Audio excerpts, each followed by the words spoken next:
critical failure.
And here we are. Hey guys, episode 39 of Kobold, Kingmaker. I might sound a little bit different because I'm a little bit hungover, but I should have the energy to continue running this game, as I usually do. So, who wants to do the recap to get us started? I'm ready for it if that's what you guys want. Got it. That's what you guys want. Let's do it. Go for it. All right. So, we had this issue of needing to go after a group of barbarians called the Tiger Lords. Why?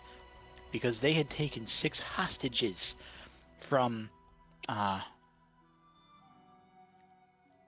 no.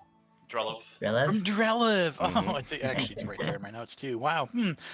Yeah, from Drelov's land, which we had just formed. Kind of by accident. Funny. Well, we knew the location of their camp more or less, and we had a lead on the alleged tomb of their leader. But we went to the Velvet Corner in an inn in town to meet with Tyrion Numesti, the man that we had rescued in Drelev's prison, whose daughter was one of the hostages. And he was waiting for us with a Calistrian priestess. She offered information. People were taken into a cave somewhere nearby the camp, which is probably Armag's tomb. We've heard that there's some dangerous relics within. We were warned we would need to act quickly, just in case word would get out that Drelev was already dead. So we rushed it really hard. Parent cast a teleportation spell, and we ended up right in the middle of the Tiger Lord camp. We avoided an initial conflict at first to get an audience with someone who claimed to be a sister of Armag. Very, very strange person. We verified that the prisoners, or hostages, were alive and well, and initiated combat with the entire camp. It was good fun. Mhm. The hostages let us know that there were some other prisoners taken into the cave. We determined that they were the Iron Wraiths, one of the original settler groups, after identifying their armor, which was put on display as trophies. So we rested up to heal ourselves up and headed into the tomb after sending the hostages on their way home. They were pretty insistent they'd be just fine. The tomb itself is full of interesting traps and trials.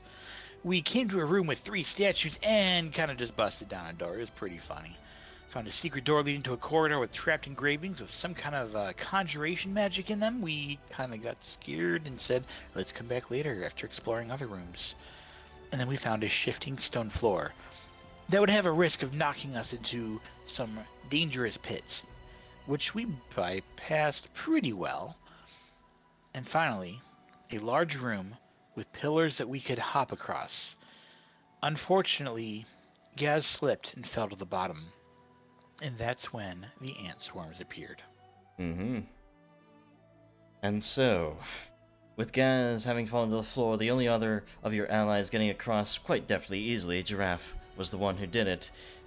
Gaz had much less luck, as these sort of slippery, sort of dome-shaped rocks he just couldn't get a grip of and fell into the sort of swarm-infested pits down here. And with one of what you believe would be one of the Iron Wraiths now showing you what fate could belie Gaz here with all those welts across their body, we're gonna have to go straight to combat. So, Love to see it. Hooray! let us do it. Go ahead and roll your initiatives.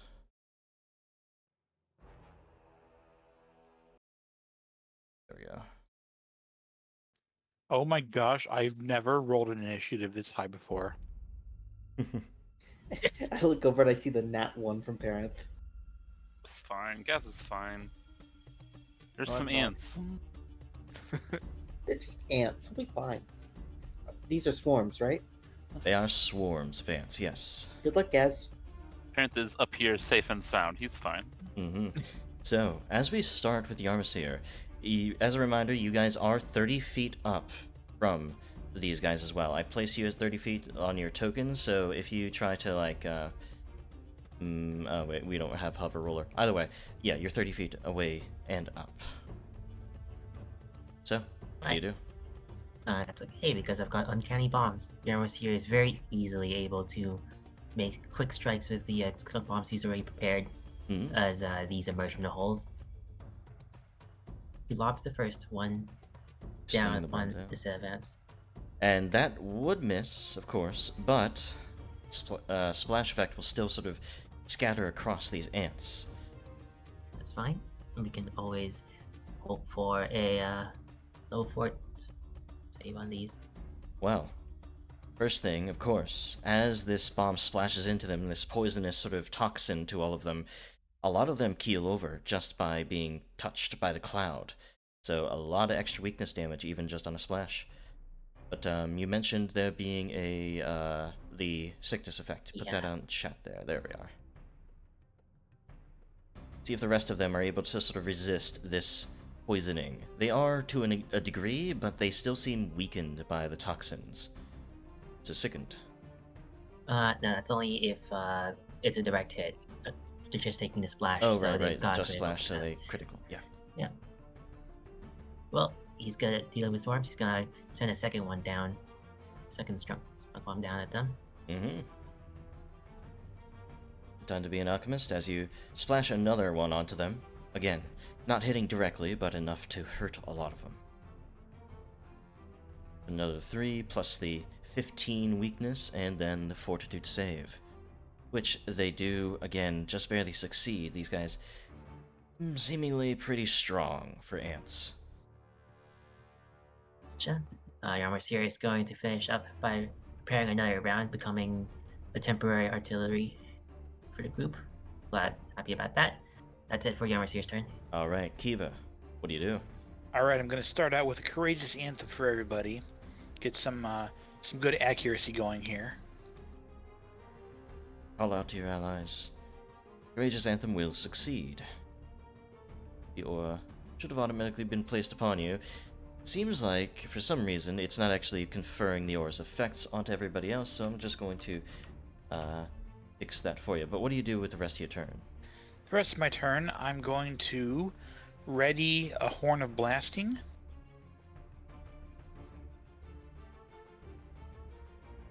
Sorry, I'm moving you around just to see if that will affect anything. But yes, Horn of Blasting, you sort of pull that out into one hand. Yeah, and then I need to get down to the lower levels, so let's see. Aura effects are broken, it seems. Nothing Oof. is pushing out. So, what I'm going to do instead. Anthem, get the actual effect of it. But yeah, no, do go with your turn, of course. Like, Okay, wait for me. just wanted to make sure you didn't need me to stop moving for a sec. Nope. So I hop down.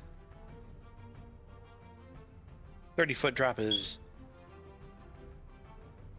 30-foot drop is a piece of cake for me. You have Catfall, right? What's that? Catfall for the drop? Something similar. Oh, right, yeah, your bones. So yeah, totally fine as you jump down to the light. And let's see. I have 3 movements left. Good luck, you two. I just gotta get. Let's see. I don't know. Let's try. Let's just try getting in this thing's face, maybe. I'm gonna try to fireball. Let me just maybe.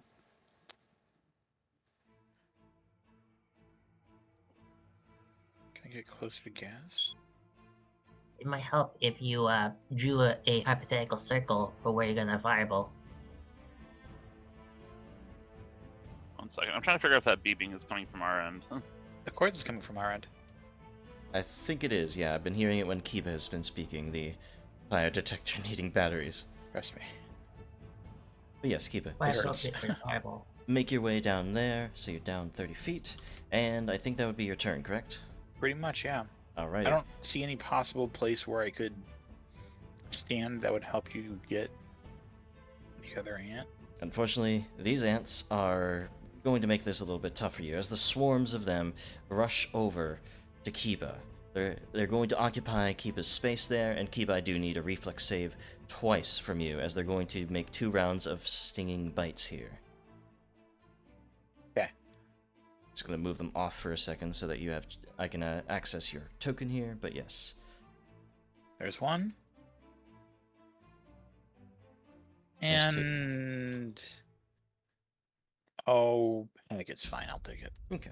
So the first one, you do succeed. So basic fortitude save means that you take half damage of the bites and no other ill effects. However, the second one, you do take the full damage of this, which would be 32 points as they swarm and cling to you, get under your feathers, and start forming these welts around you. It sort of gets into your this pain all over you, makes you a little bit clumsy on your feet too. So clumsy 1 is applied. Alright, so that is everything applied here. They don't seem to carry any venom with them, but it's like sort of this quick skin action sort of pincer thing that makes you a little bit clumsy just automatically. So, that being said, that is those ones' turns. These ones are going to step down to Gaz and do pretty much the same thing. 2 reflex saving throws for you guys. Of course. Or sorry, fortitude save. This should be a fortitude save. Would that change anything on Kiba? Yes, Kiba, take back the first 22 or the first 14 damage you took. You have the critical success effect of being a master of fortitude, so you wouldn't actually take any damage at all. And the second one is still the same damage for Kiba. So 22 gas on your first, and then 31. 31 is exactly what you need to just get a little bit of them away from you as you're taking your blowtorch, trying to burn them off or just keep them away. But the first one, you're going to take a total of 28. Second one, you're going to take half here. And because the first one's effects, you are clumsy 1 here. You continue to swarm around your allies. We're going to go to Giraffe. Giraffe, wait a second. I'm going to delay my turn till after Parent because I didn't know what I was going to do anyways. Okay, so Parent. Parent is going to brandish his staff while I figure out the right spot to put this. Mm-hmm.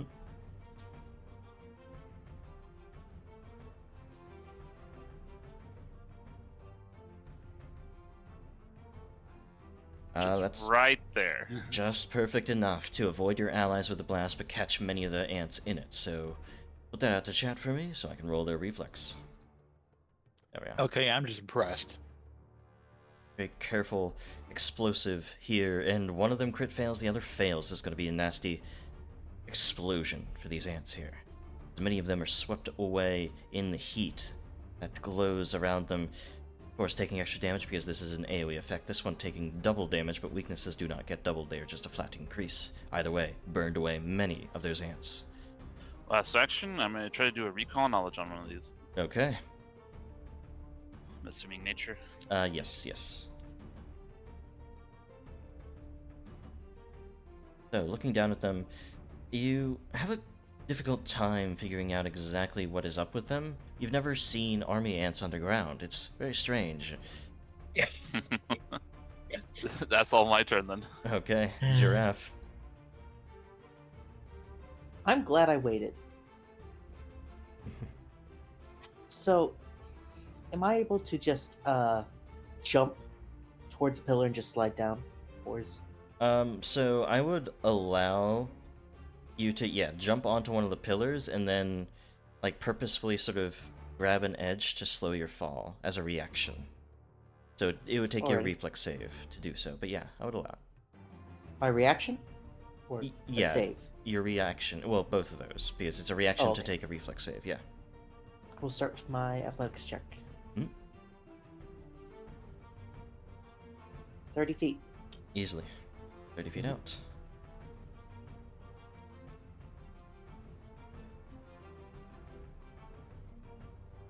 I would allow it there. Yeah, Okay, because you'd be That's what I landing on was this one wondering. and sort of like and that one. sliding down its side. Make a reflex Sliding save. down. And I have quick jump, which is what's allowing me to do that. Mm-hmm. Let me double check the actions. You can use that as a single action. And I don't need the... Correct, you don't need the 10-foot sort of... Oh, quick jump is so good. Mm-hmm. Like, I might take that on other characters, because that's really good. Skill feats, if you find the use for them, are really good. Anyways, I'm going to then do a double slash against the swarm of ant. Double slice against the swarm of ants. Roll me your reflex save for the grab Oh, and right. edge as you're, using the momentum to sort of, or using the edge of it to slow your momentum. I'm going to say, because of the 24, because this is sort of an extra thing I'm allowing you to do, that is going to be a failure on the sort of slowing your fall. You do take 15 points of damage and end up prone at the ground.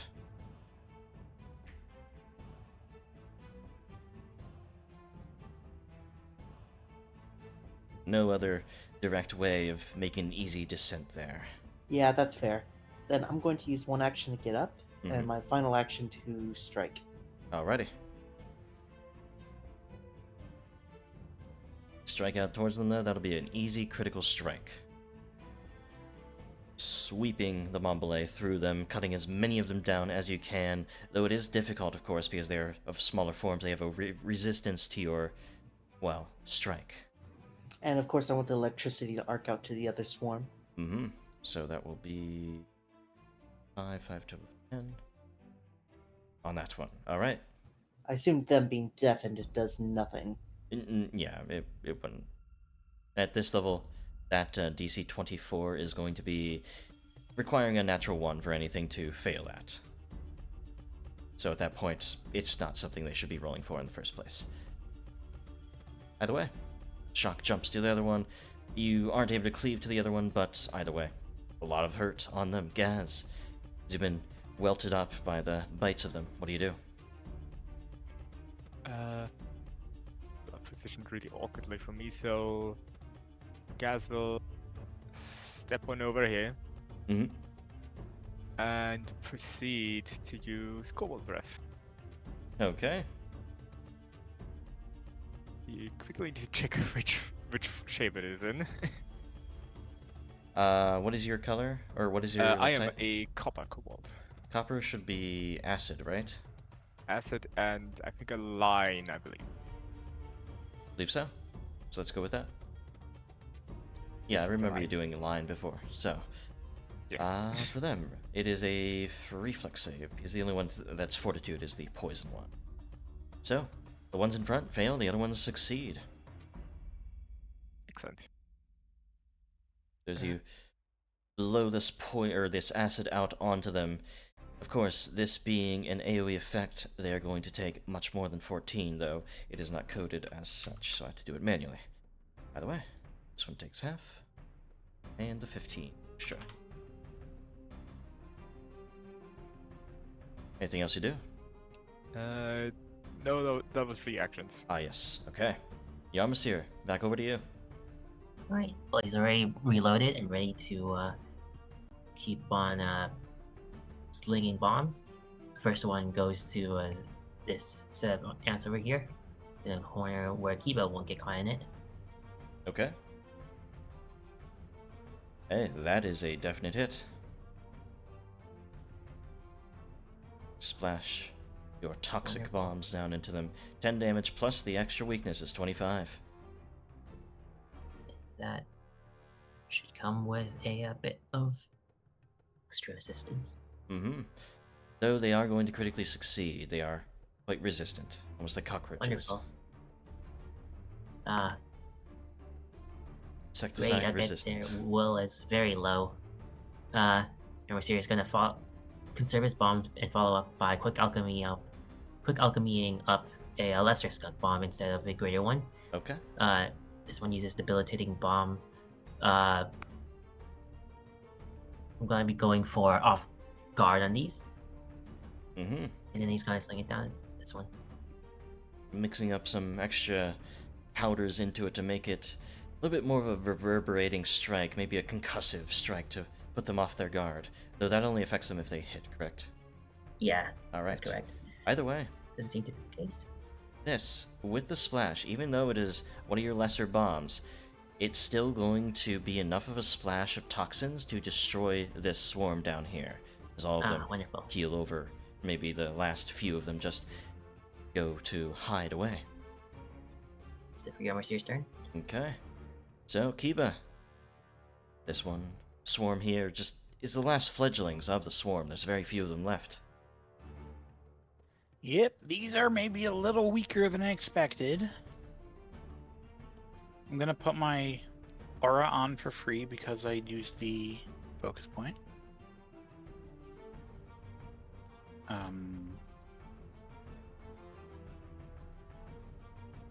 Oh, yeah. The aura's broken at this point, so yeah, I'm it's just gonna broken. put it back onto you. There you go. Cool. All right.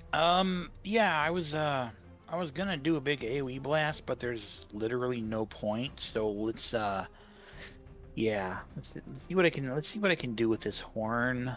I have it equipped. Oh, I can toot once per round. I guess I'll do that. That's cool. So there's my horn. Mm-hmm. So this is the Gonna- single action version, correct? Yeah, just a single action. That's once per There's day. no point. No, it's not. What's It's per once round per for the round. single action one? Oh, sorry, I was looking at the wrong one. Mm-hmm. By the way, they Cool. do succeed, but are going to take 8 damage from it anyway. Yep. And then I might as well ready my glaive again. Okay. I don't do this often because I usually just have the glaive in my hand, so one action to do that. So would I need to spend an action to stow the You're allowed to, as you're doing a manipulate action, to put a weapon into its proper form, like two-handed. You're allowed to stow away the other one at the same time with the new remaster stuff. Okay, so I equip the glaive properly. And I Mhm. guess I have just enough time to do one slash. Just enough as they're trying to crawl up you in their last angry push. But you're able to sweep down into them. Roll the crit. Roll a grit? Okay. And with that, there's a total of 52 points of damage, with the flames burning the rest of them away. They are destroyed. At that. Don't know why the skull isn't showing, but they are at 0 health. So, that is these swarms quite easily brushed aside by you guys' party. Though then We've again, grown stronger. you also have a very well-rounded AoE party, so not too hard. Are all of you okay down there? Other than the fall, yeah, I'm fine. That was Is it nothing clear for me. advanced yet?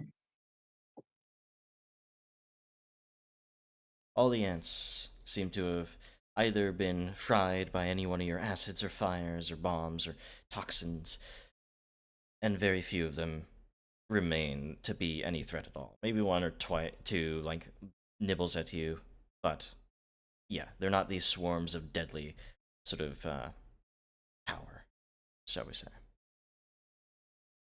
Gaz coughs from his breath attack and dusts off some of the ants. Yes, you know, it's safe to cross for all of it.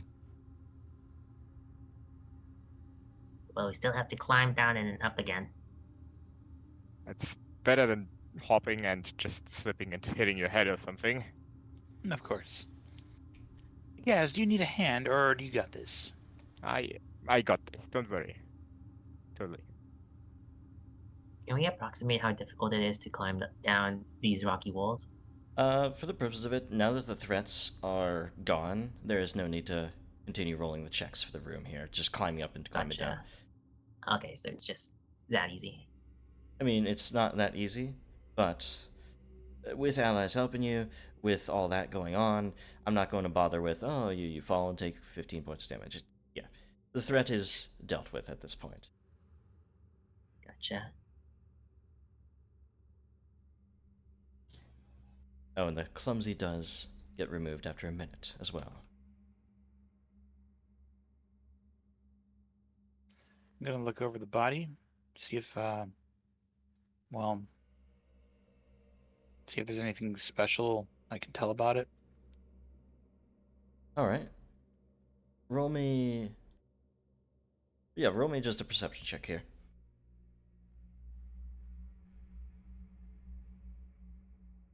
Well, I mean, there's not much to tell. They seem to not have any armor or really any weapons with them either. And looking at their knee, looks like sort of twisted in a bad way. Maybe they fell off one of these rocks and then couldn't get away from the ants and died that way. Good. Let's make sure to do a proper burial on our way out once we're finished with Armag. I would say as well, if you want to identify who they are, roll me a society check. Anybody Will who wants to. Yeah, parents would have done that in passing. Okay. As was very much focused on getting out of that pit.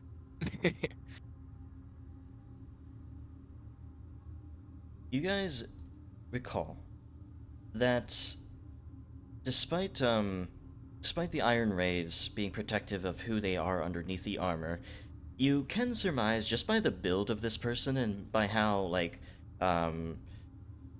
custom made their suits of armor are, this person seems to have been Nulfi of Trollheim, the one sort of skaldic member of the band who would have wielded that horn of blasting.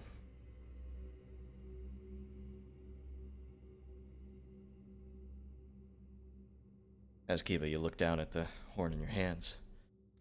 I swear I will put this to good use. You rest well. I'll come back for you. Okay.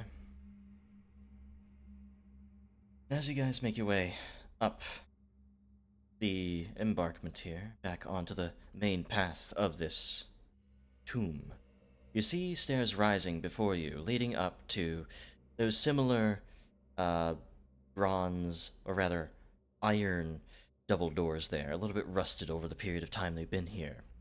Has that similar sort of mountain form at the center of it, a mountain that must be split by strength or cleverness with the locking mechanism. There are also two paths to either side.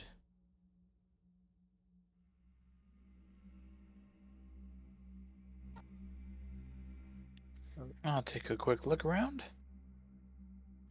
Now, if my sense of orientation isn't failing me, I'm pretty sure the path on our right should lead back to where we came from. Kenneth, you should go this way. Why do you say that? Just do it. You should. Just take a look. I do feel like this would head in that direction, but I'm not sure I saw any particular corridor that was this size, so I can't quite figure out where exactly it would go.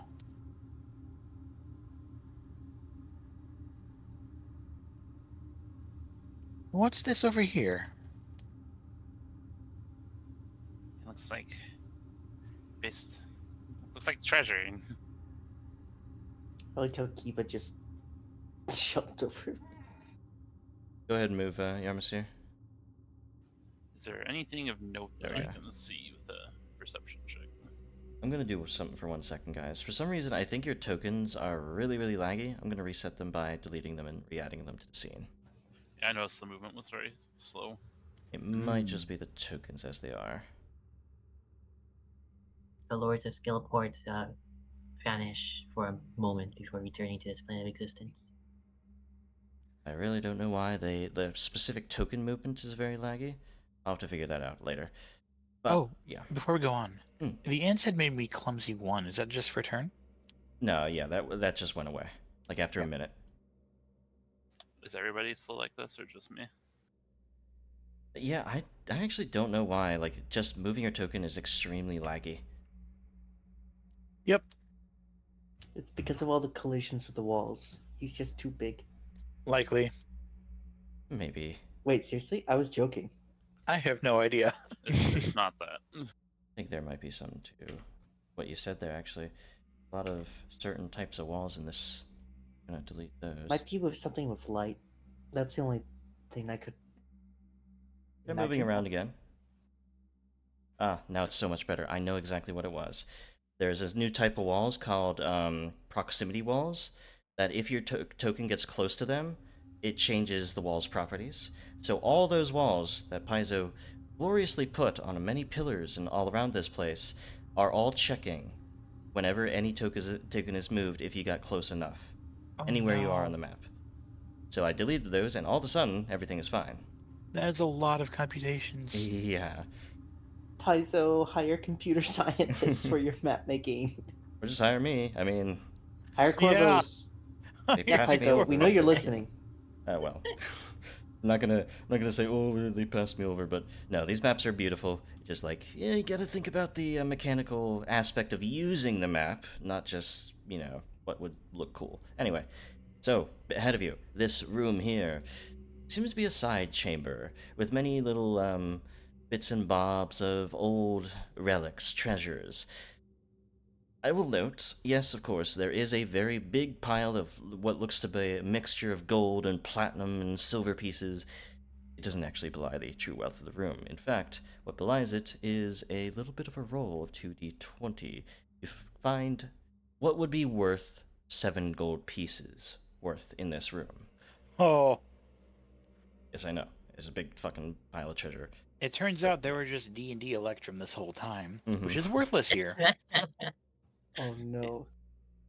This stuff is It's kind of worthless worthless. there too. Interesting. Just gonna put 7 gold pieces in your inventories. That sounds great. Is that Wow. all that's Beautiful. of any use here whatsoever? Cursor glance across the room, just old, broken vases. These would be like maybe. Actually, roll me a perception check. Or actually, Sure. a society check would give you information about the specific uses of the room and the art. A perception, I'm maybe in for anything that. hidden. So, either one of them. Anybody who wants to. Apparently, can't believe this is all there is in this fancy room. They're not fancy room. It is honestly unfortunate that a lot of this old stuff here is like clay vases. It's like stuff that would be copper piece worth. I know there's a treasure pile there, but as please, you gotta fit it to the journal stuff too. I wouldn't have made this, but yeah, that's all there is. It's really it. Probably like 700 copper pieces. yeah, that we can say it is that, even though it looks Wow. like gold. That room is worthless. In my maps, I try not to do stuff like that, where it's like players are gonna be looking at a pile of gold and only get 7 gold pieces. Yeah. That's incredible. I can't see without light. You go first. You're killing me, Giraffe. In No. this room, you look in and see what seems to be another one of those side chambers, containing a variety of, like old historical relics that would be curiosities to minor league collectors and such. There's only about 12 gold pieces worth in this room as well, and no matter how much you search, it is only 12 gold pieces. At least a Is a safe unicorn space to there? rest. And yes, a little unicorn toy or something like that, like a chiseled unicorn out of wood. Amazing. Very shiny wood. But yes, I'll add the You 12. also do not find any pole arms. Yeah. Yeah. Shall we try this big fancy door over here? Giraffe? Yeah. We might as well. The door's got your name all over it. Okay. I want to kick it, or just push it. Okay. Roman athletics. Great strength of feet As this instead, mountain. instead of a great strength feat of strength. It's a great strength of feet. Well, yeah, I suppose so. As this bas relief of a mountain carved into the iron there stands before you, you see the split in the door, of course, where the 2 doors would open up and just plant a powerful kick straight into it, and as it sort of cracks open, the magical seals give way to your brute strength. And you see, very quickly, a foreboding sight in this room ahead. Oh, that's not healthy. Giraffe, have you ever considered that you might be doing it wrong? What, opening the door? It's such an uncivilized manner. It works, doesn't it? That is entirely beside the point. As you all get up the stairs here and behold the sight of this room, though, sort of stops your back and forth for a moment, realizing Indeed. a corpse here lies ahead of you, smashed as if it was pummeled by some great force into the floor. Likewise, with the other woman you found at the bottom of that pit, this man seems to have no weapons with him and naught but rags as clothing. Though now it's even hard to tell what else might be on him as his smashed form lies there, broken into the stone. The rest of the room contains 4 massive pillars holding up a large sort of dome-shaped ceiling. And of course, you do see a tall, spiky suit of plate armor standing just before its crushed form. Is there any blood on that armor's weapon? Roll me a perception check. So you would have to get it a little bit closer to tell. Maybe 5-10 feet or so. What do you say? Statue did it? Sorry, but from a distance, I thought he was wearing like a giant croc around his entire body. I mean, Oh my goodness, the suit of armor has Uh. steel crocs. the suit of armor, the spiky suit, does seem to have flecks of blood across its plate mail gauntlet there. And as you notice this, and as you all step into the room, there's a creaking of metal behind you as those doors behind you quickly slam shut, as you see the eyes of this great monstrosity before you, this construct, no plate of armor, begins to burn with rage against you, pulling itself free from its stasis, and, well, as you guys might have expected, lunges towards you all. I need your initiatives.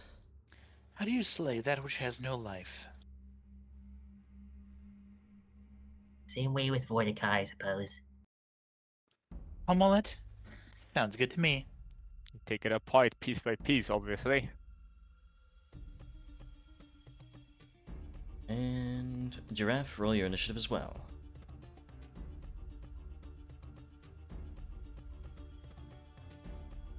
Alrighty. So, you guys had enough of an idea that this is probably the main threat of the room, the main challenge of this place, full of challenges. Parent, we start with you. I'm gonna start with the recall knowledge. Okay. That'll be an Arcana or Crafting.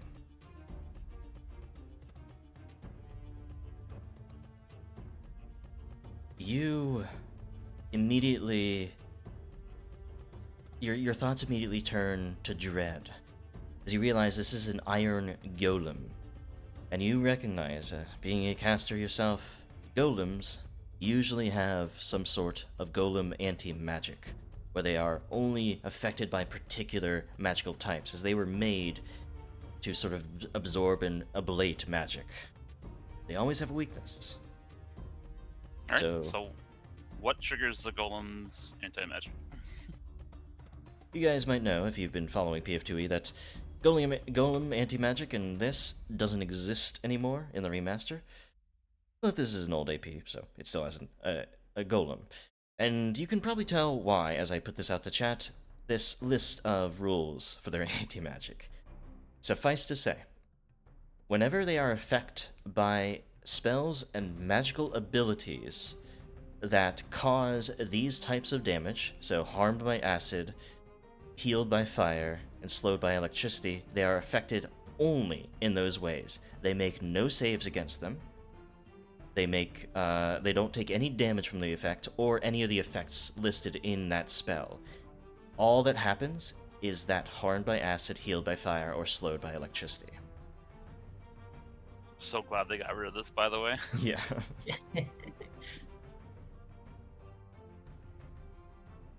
Scroll that down for the... Yeah.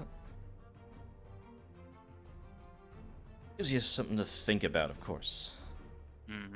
And this is only for magic, right? So normal attacks can still harm it. Yes. Okay. Well, I like And the normal attacks don't trigger this, I'm guessing. Correct. Normal attacks... The funny thing about this is runes do affect it normally, because they are not magical abilities or spells. Rune damage does affect them normally, which is weird, but yeah. I was about to freak out. Yeah. Runes are explicitly not magic. You heard it here, folks. Well- Spells are magical abilities. They're not technical. Anyway, Parent is going to arc out of this thing with some electricity. okay. So, as you sling this off towards it, again, they are not going to try to resist any magic. They're not trying to make these saves against them, because the basic part of it doesn't get they don't get affected by any of the saves, stuff. So, they are simply slowed by it. For 2d6 rounds. For a total of 7 rounds, as I've rolled there. Ooh. I like that. So So- he's slowed for 7 rounds? Yep. That is Just for the that. rest of the fight, basically. Yeah, that's that's the rest of the fight. You guys can take this. I'll keep doing what I can, but my magic isn't going to do much beyond this. That's my turn. It's the downside. You can slow it for a long time, but then that's it. Might not have anything else to do. Giraffe, your turn.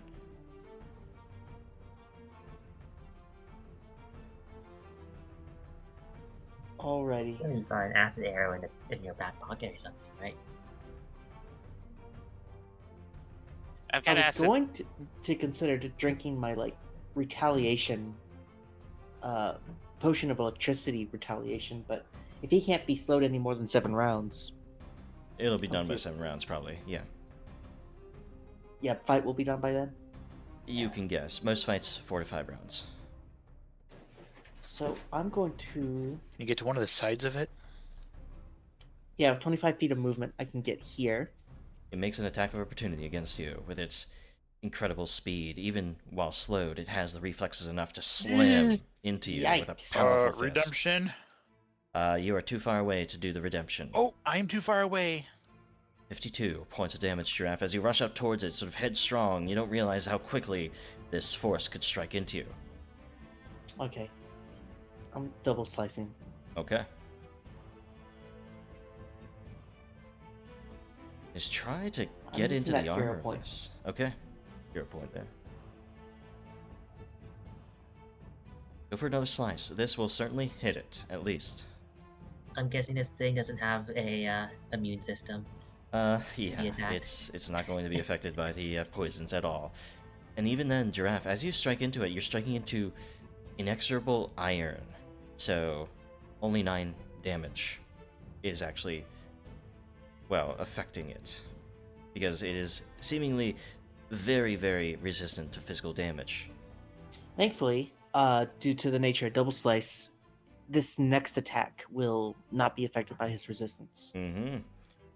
Make 2 strikes at the same spot here, but this is going to miss. That's annoying. And that's my turn. Unable to hammer the gap as it swings around. We go to Gaz. So sad he's gonna get his reaction back before my first turn.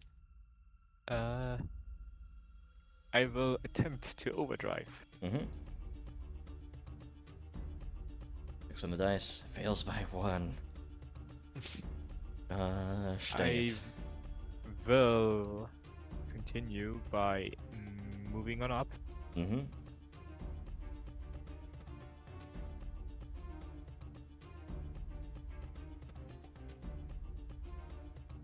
Over here. Yep. And I'll strike at it. Alrighty. See Giraffe get pummeled. It has full focus on them. You're able to slip in before it can strike out at you. And you, No, I'm not. are not going to hit there. You slip into its reach at the very least. So, that'll be your turn. Yarmsir. Mercier is going to use the only thing he knows against something like this and toss a lodestone bomb at it. Mm-hmm. The lodestone splashes to its Going side. to, Not a direct hit. try You and roll? roll it. 8 on the dice. Still very much a miss. You have to hit it sort of straight on, else like a tank's armor, it's going to be just like sort of deflected off Yeah. the side. So we'll only take the splash. Seems like it. Let's see. Yeah. Made of metal, wearing metal armor, using one. It would be very effective, but it has to hit. It has to hit. Yeah, I figured. Well, in that case, your Mercier is going to follow up by making himself a lesser ball of lightning and trying to support his allies that way. Okay. Off the lightning will miss there. But, of course, splash to splash, and splash will be one. 1, yeah. Wonderful. Lovely. Well, Yarmatir's out of ideas. That's his first turn. So, we go to its. As it sort of brings forth this sort of... It's almost... The blade is almost like a decorative sort of blade, not sharpened at all. It's almost like a bludgeoning weapon, so it's still technically using its quote-unquote fist attack with it. But what it is going to do here is it's going to immediately not allow itself to be surrounded, not allow itself to be stopped in this chamber of its. It is going to start an inexorable march. So as it starts, it's going to go through Giraffe here and then go to the back of the room, going into you two here. So I need you three to make fortitude saves if you are trying to stop its movement. If you elect to not try to stop it, you can just simply be shunted to an adjacent space and not take any damage. That's a failure? That is a failure. So, Giraffe, unfortunately, you are pushed into by this inexorable assault. Just The trying worst with all my damage might to- to stop him. But it just kicks into you with one of its shins, dealing 27 damage to you. Rest of you, though, wisely step out of its way, but it does allow it to make a strike towards Yarmsir here. Brings down the hefty blade onto Yarmsir. Now I redemption. Mm-hmm. That'd be very mighty fine. Going for the enfeeble.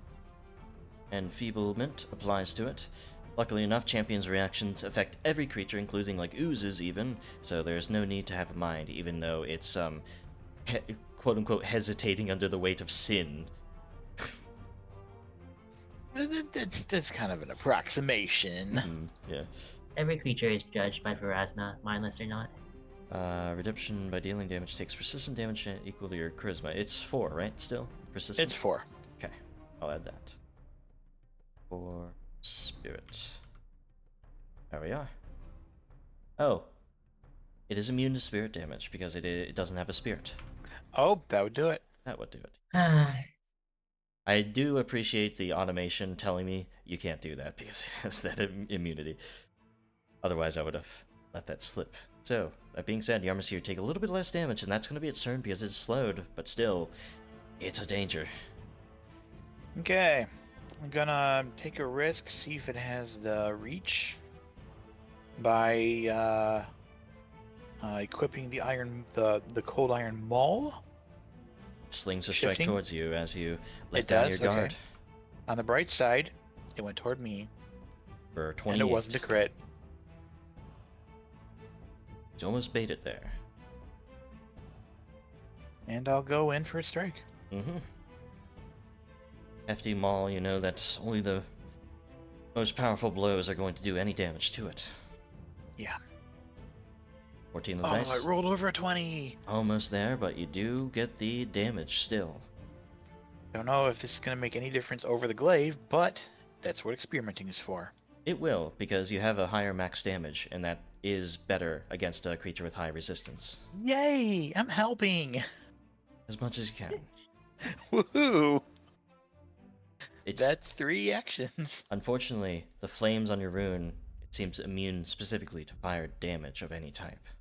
As long as it's not taking a boatload of healing from my rune, I'm happy. Correct, because it is not a spell or a magical ability. It is just a damaging effect. Like, it wouldn't heal from like a fire being started underneath it. It would have to be magical.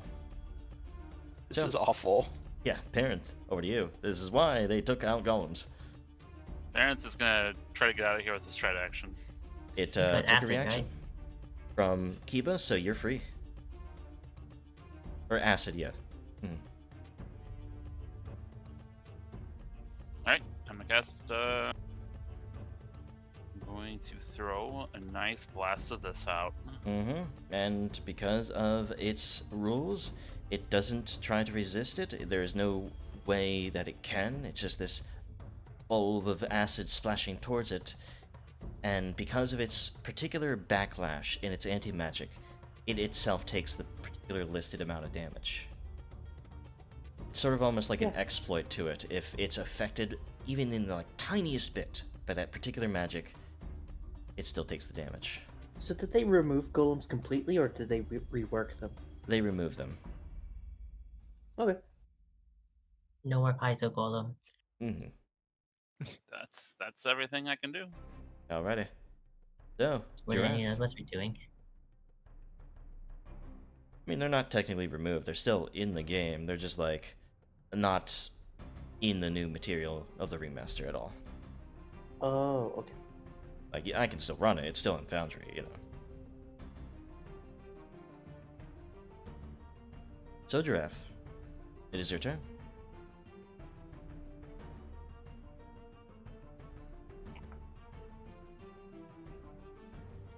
What's your plan, Giraffe?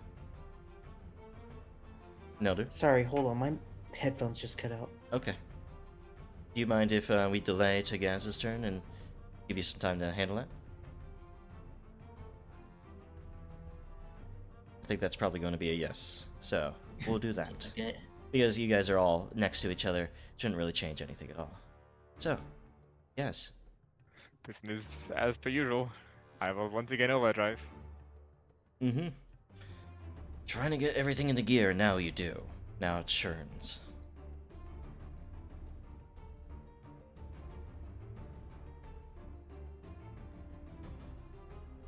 Anyway, he will proceed straight up to the golem, not onto the other side.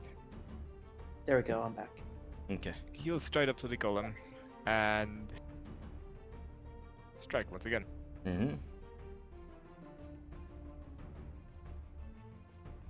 Rush up. Pummel your fist towards it, definite hit. Now your fist can break iron. Hit hard enough. 18 points of damage though. Because it is 2 types of damages, I think it is going to resist over each of them individually because of how resistances work. So, the piercing damage is reduced to 0, and then minus 15 as well from the bludgeoning means not a lot of damage to it.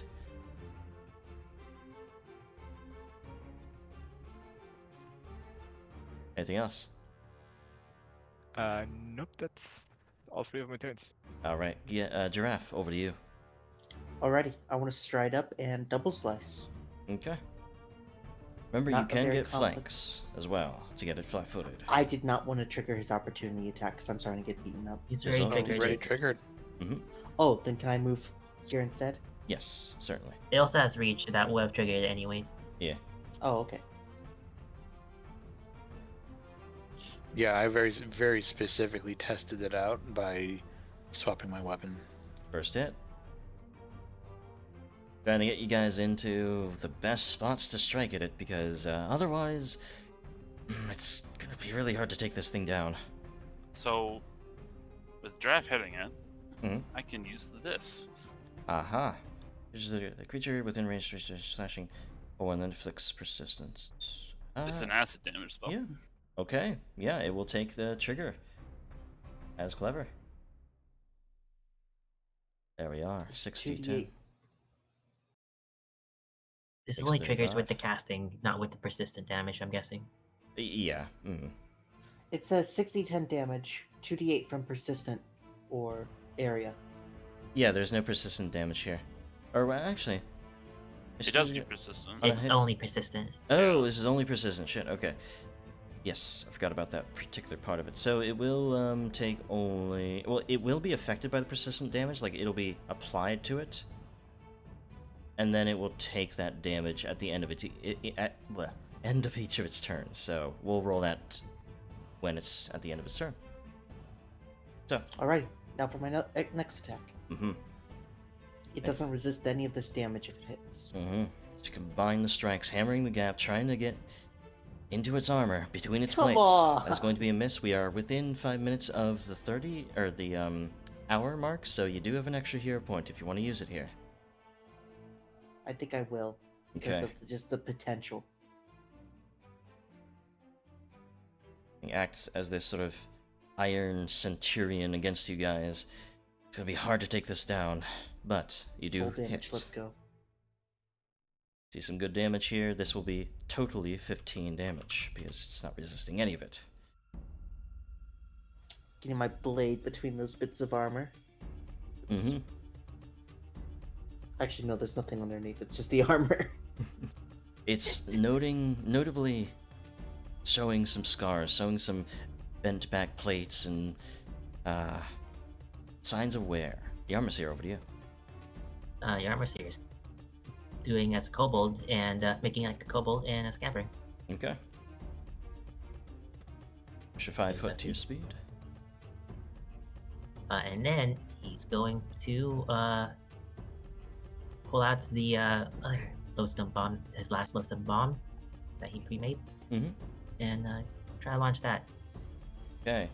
Do you believe that this creature would take poison damage? Lodestone bombs aren't poison. Oh, sorry, lodestone. It did sound like skunk bomb for some reason. Maybe my mind's just filling it in because you say skunk bomb for the Guys keep past 40 saying you've sessions. been so much. I think so, actually. That's weird. Yeah, that is a hit, definitely. Your fault. Finally, you sling this bomb in here. It takes 10 force damage as the lodestone sort of reverberates through it. What are the other And more effects again? importantly, Yeah. it's big. Everything affects. Now, we'll be taking this persistent force because it's not a magical force damage. Nope. And it is clumsy and permanently enfeebled 1. On top of That that, is certainly very rare. Your armor seer is going to finish off by preparing himself for healer duty and just valuing 1 elixir of life into his hands. It's Okay. your first turn. So, now that you guys are getting some headway here, it is going to reorient itself and try to strike down some of the threats, starting with Giraffe. Actually, would it do this? Does have one It was other nice knowing you guys. I'll Uh, think of a new character.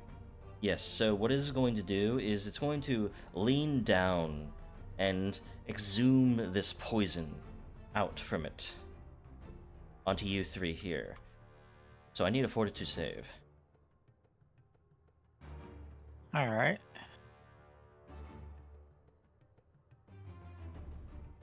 Cool. 34 on Giraffe is a failure. Kiba, you succeed. Gaz, do need a fortitude save as well. Oh joy. My defensive rolls are not good tonight. To get trampled. Hey, no, Gaz. No, you're not getting trampled, you're getting poison breath, seemingly exhumed from its, some sort of bladder inside of its, face guard there. But you succeed, easily. Just wafted aside. The only one who inhales it is Giraffe. Which means you Yeah. take 2d6 poison damage there, and are drained 1. It's sort of a weakening toxin. Oh no. No. Those on the stream, there we go. That being said, that's all I can do. That's a 2-action ability. Wow. I'd get that going on a lot more of you, but you guys resisted. And, by the way, it will take this 3 persistent force, and yes, Parenth. 2d8. D8. It does resist the persistent force damage, so it is no longer clumsy, and Twice now. Kobold is gone as well. 2d8, yeah? Yeah. Yeah, that's what the anti-magic would do. Yeah. That would be 7 damage there, and it does do the usual check to resist the persistent damage, Yeah. which it will fail, so it still has yours, Parenth. Eva. All right. Well, I'm gonna start with singing my courageous anthem. Mm-hmm.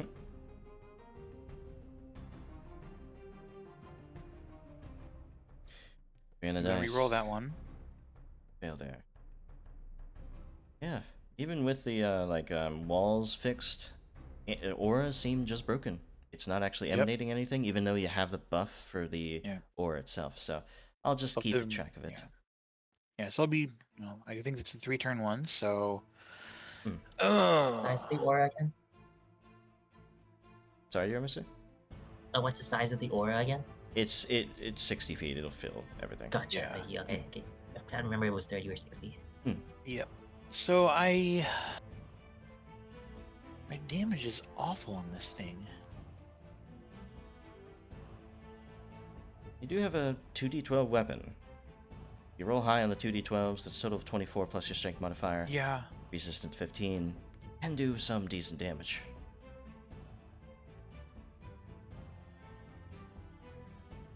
I wonder how resistant this thing is to tripping.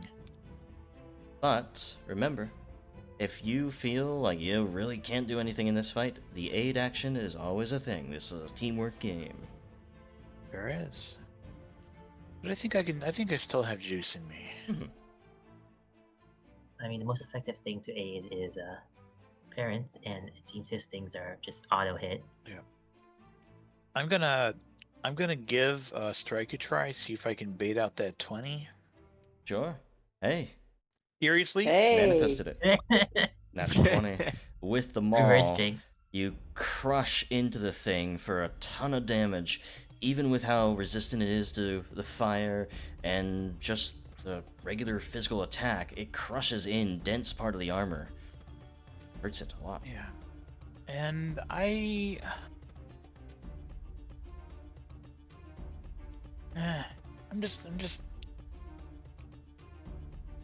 I'm just gonna try one more time, Okay. just in case. Just in case.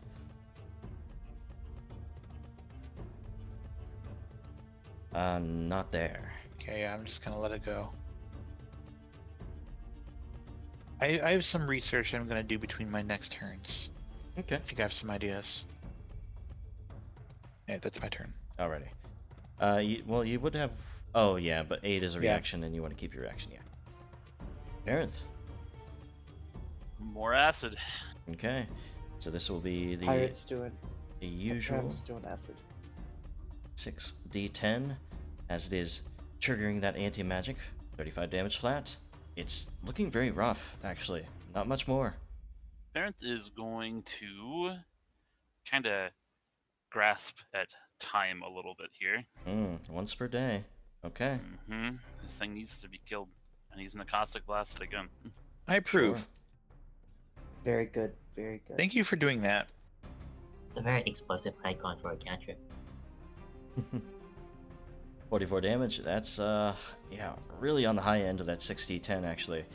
It's barely holding up from all that acid surging around it through its gears and well, it's not really has gears, it has magic, but anyway, burns it up. That's it for me. You So- know, maybe it's a good thing that I didn't bait out that opportunity attack. Yes. I'm gonna assume there's nothing for me to tamper with here. No, you can tamper with the armor of it. Oh, neat. I will, in fact, attempt to do that. Okay. Unfortunately, I have to punish it. It is a manipulate action. I'll be fine. 6 on the dice, only a hit. Take a glancing blow from it, Redemption. and redemption reduces it.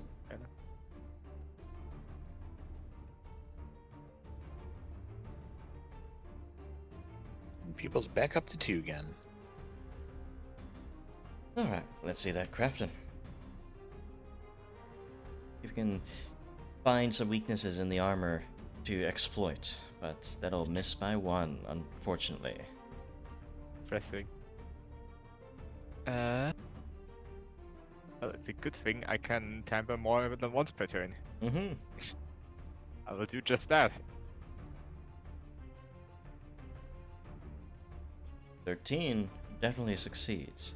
So, with its armor tampered with, put it on a little bit more of a clumsy footing, making it flat-footed until it fixes it. And that's my turn. Okay. So, Giraffe. You have the best opportunity Double slice. to take it down.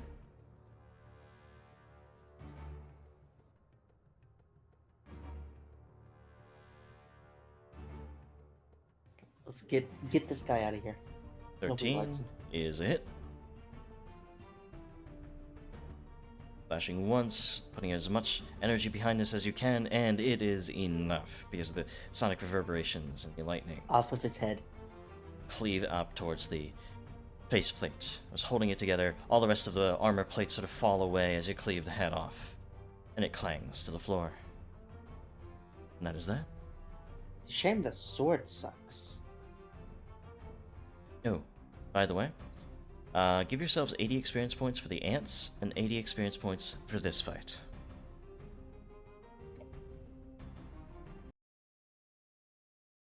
That wasn't that bad. You didn't get smacked with what might as well be a hammer. Listen, I refuse to acknowledge barbarians could have built something like that. never underestimate people of the old times. There's a very many shamanic practices that barbarians had gone to. This is far from shamanic. This is actual engineering. Well, I beg your pardon. A shaman can make something like this just as well as you could. I'd like to see you try.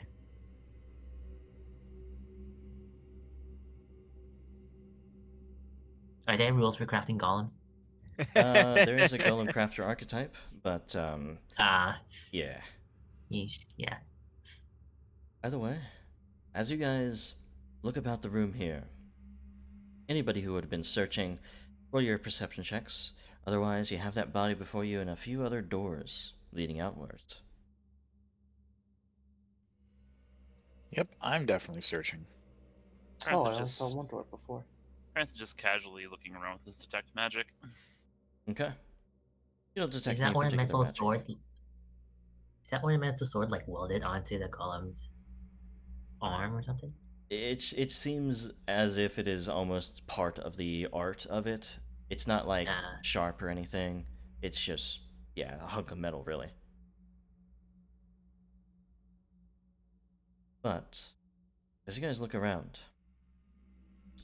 let me check something.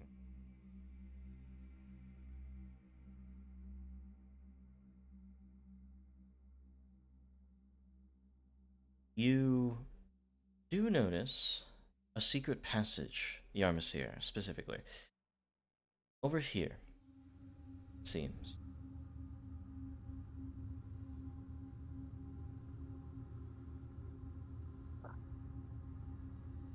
These webs aren't like obstacles, right? They They're seem just very cobwebs. Yeah. symmetrical. Yeah. Just the layout made me think of it. Mm-hmm. Just decorative. So, what have we got here? Hey, Scout. Come over. It's scouting time. That's you, Giraffe. No, I'm good. It's really one of two people. If not Giraffe, then Gas, come over here. Yes.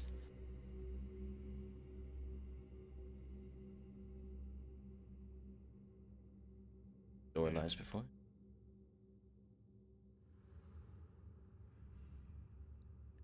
Oh, Cass will try to open the door. Yeah, it's got the icon right there. Open it yourself. As you open it Whoa. up, Lovely, loud sound. It really wakes me up. that again, that's Paizo adding sounds to doors. Again, you can the stream won't hear it because I have ambient sounds put to 0 because I can't go through and change everything, a single one of Paizo's Yeah. doors, turning them off.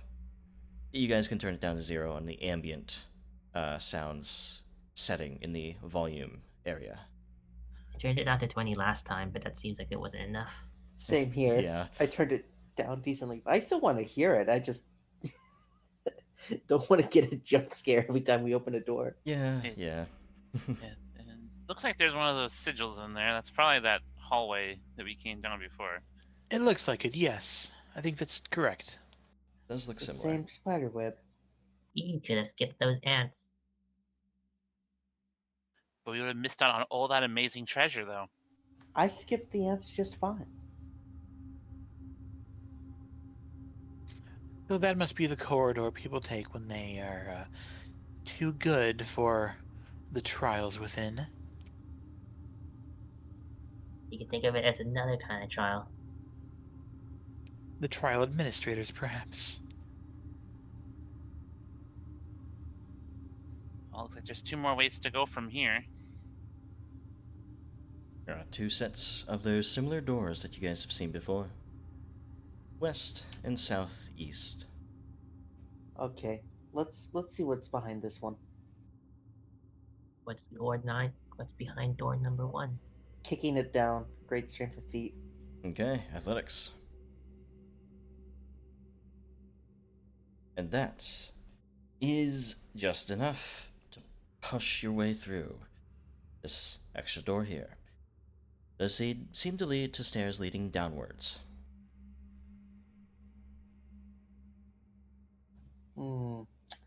This looks familiar. Does it? Because we've never been here before. Well, it looks like the shape of the north passage. There are 2 side hallways. Sure like their symmetry. And similarly to the other 2, to save you guys some time, they look to have old relics and other mishmashed valuables here, so I'm gonna roll the GP value that you gain. Alright, 7 Yeah. gold. 28 and 27. A little bit more of valuable stuff in these portions here. That in the...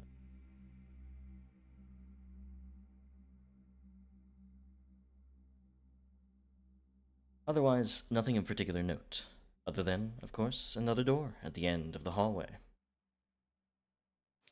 Gonna run up and drop kick it.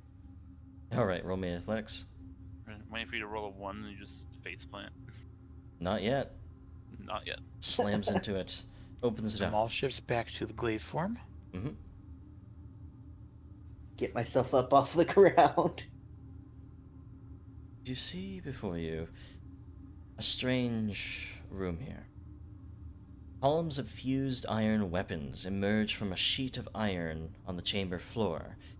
An iron wheel protrudes from the floor in the middle of the room as well, with a human corpse,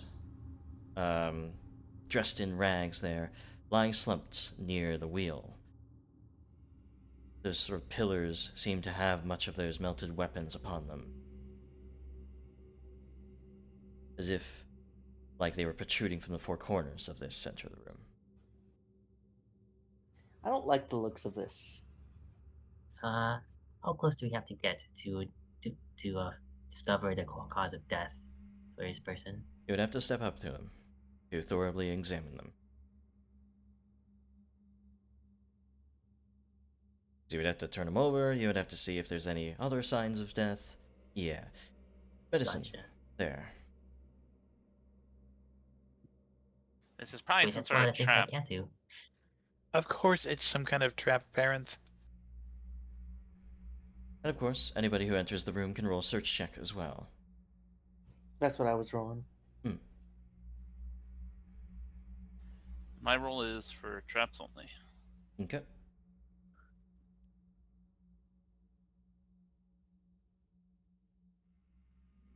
But you guys don't notice anything immediate about any threats of the room. Huh, seems safe. Okay. Should we go to the north door then? Or do you want to check this person out? Yarmsir. Well, I only work with living patients usually. Gaz is the one who's been doing autopsies. Gaz, you're up. Fine. If this is a trap, I'll make you pay for it or something.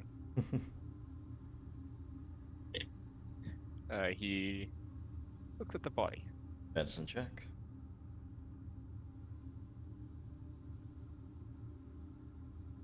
You lean down to look at them, and what you can immediately tell is that they died from extreme cold. Looking at how sort of pale their body is, how sort of There's much frostbite across the fingers and ears and other extremities. They died from cold. They froze to death somehow. Not particularly Sounds like chilly. the perfect. It sounds like the perfect time for me to pull out the ice cream recipe I picked up forever ago. Protects against cold.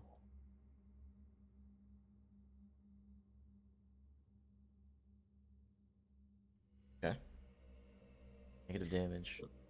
Okay, yeah. Is my detect magic picking anything up? There's certainly something magical about the center of the room here. That sort of turning. It looks like a like a grain silo. You would turn a wheel manually yourself to grind the stuff.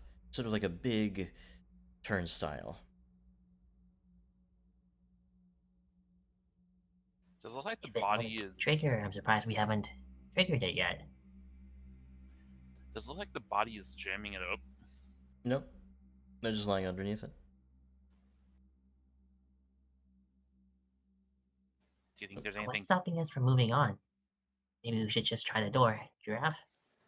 I suppose you're right. Well, I'm curious as to what happens when you spin that. I can only imagine it's bad. So I'm going to go towards the door and kick it down. Okay. Well, open. As you, again, apply your raw strength to open this door, you easily swing them open. Oh, off the hinges. Essentially so. And you see a strange room before you as well here. You're at the top of 4 large stone, platforms here, each sort of descending as if it was a staircase. And they each have these, round sort of depressions where something would lie within it. At the bottom, you see another corpse and 4 large boulders sort of spread around the room. I think this trap was already triggered. Yeah. You may be right. Best to be careful. Maybe they have some kind of golem loading more boulders in. So what's that? 4 corpses? We found all 4? That is indeed 4. Sad. Roll me, somebody roll me a society check. You're looking at these strange rooms here. I'm gonna piece together exactly what's going on. Parent, you're able to tell that you're just going through the trials backwards. And it seems as though these doors wouldn't be able to be forced open from the other side, but because you're on the wrong side, you can force them open. Oh, cool. Guess we go back to the Iron Golem room. Of course. Oh, The doors did have 2 different designs, if I recall. So I'm just breaking them open when they have locks. if there's the intended order, why didn't they draw arrows down on the ground? Because we went the other Follow. way. I don't There were see. 2 paths that lead to the same room eventually. However, since you guys did, I don't think I gave you experience for the seesaw trap, so give yourselves 30 experience for that. And give yourselves 30 experience points for each of those other 2 traps, so a total of 90 experience points I do owe you.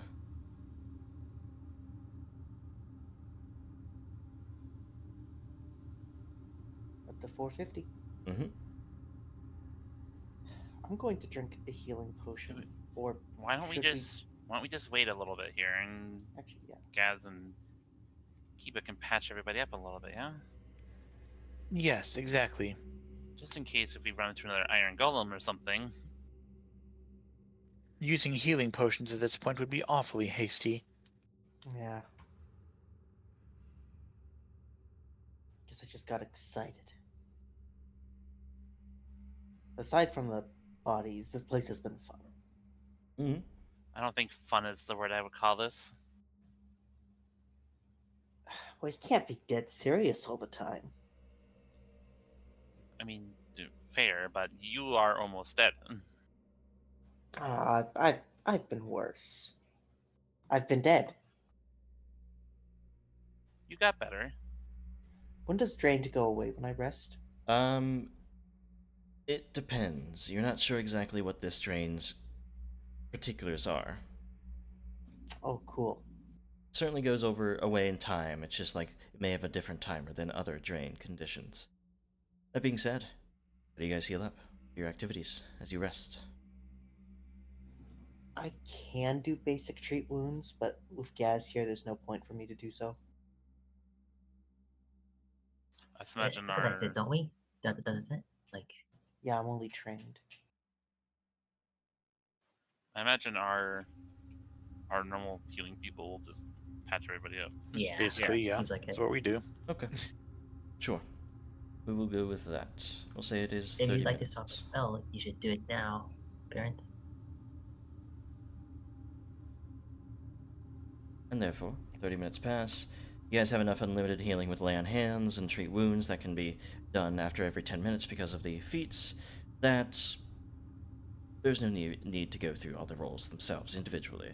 Especially since nobody has any like specific buffs that are like 10 minutes based or 1 hour based or something like that. Yeah. Otherwise, I do start to keep track of exactly how much time you need to rest. Otherwise, though, yeah, makes no difference. See, much better now, right? Absolutely. I feel like I'm in good form. Gonna kick down this door. Alrighty. I'm not even checking if they're locked anymore. I'm just kicking them. Let Giraffe have his moment, okay? You're right. Throw these doors aside. It does seem they still have that magical locking to them, almost as if it is a challenge to open these, just a brute strength. Giraffe is easily doing. It's as if I picked up on the hint at the beginning of the dungeon, and I've been just running with it. It's actually making me feel really good. It's pretty cool. This, I just have to be Kiba. this Yeah, I chamber's know. really big. It is. Jeepers. Anybody who is using search as their exploration activity, roll a perception check. That's me. Enter.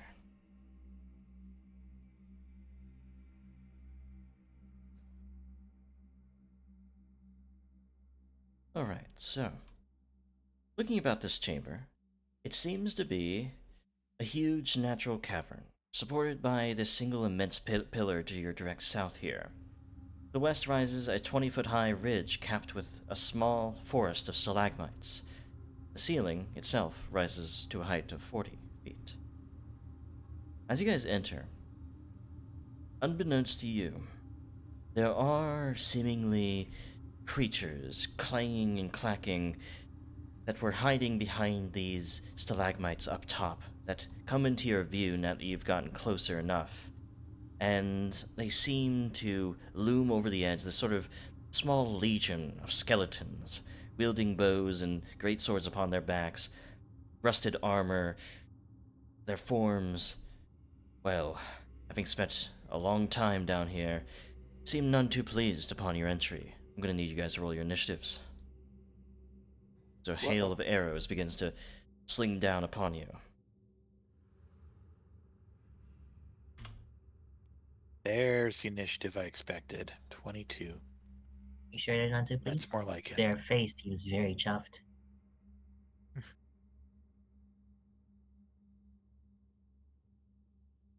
feel like in this encounter we might be a little bit boned. You said it was a 20-foot cliff? Yes, so it's pretty high up. I can't jump that high. Have to We'll figure out jump up. somewhere.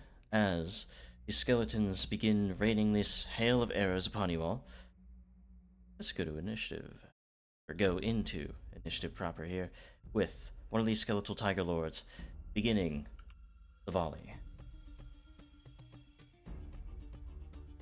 Sling off one shot, misses, lands at your feet. Sling off another shot, misses. Shot again, miss. I try to shoot again and miss. Yeah, that sort of thing. But they are going to miss there. Next one does the same thing, except they choose parent as their main sort of mark here. Slinging this hail of shots down. Again, very much missing with each and every one of them. Seems like they're not too great with a bow, But, well, there's a lot of them, and if you keep letting this happen, they're going to get some lucky shots. So, Giraffe, we start with you. Okay, so I don't have quick climb, but I noticed that these two walls are really close together. Mm-hmm. Can I do? can I do a Mario 64 Mario wall jump. style? Yeah, wall jump. As per your ability, yes, you absolutely can. I mean, if we hide around a corner, do you think they would just run off the cliff coming after us? So just jump here, jump to the other wall, jump up onto the cliff. Sure, yeah. So, I mean, technically it would be you jump up to this wall and then up that. Okay, because I'm thinking high jump is 8 feet. Mm-hmm. So yeah, you would have the ability to use a jump twice. If you did it the way you described it, would be like jump once, jump twice, jump thrice. But either way, I need 2 athletics checks here. Alrighty.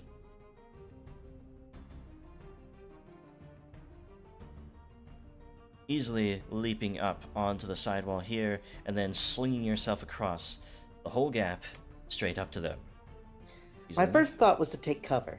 Then I realized I could get up here really fast. That's 2 actions.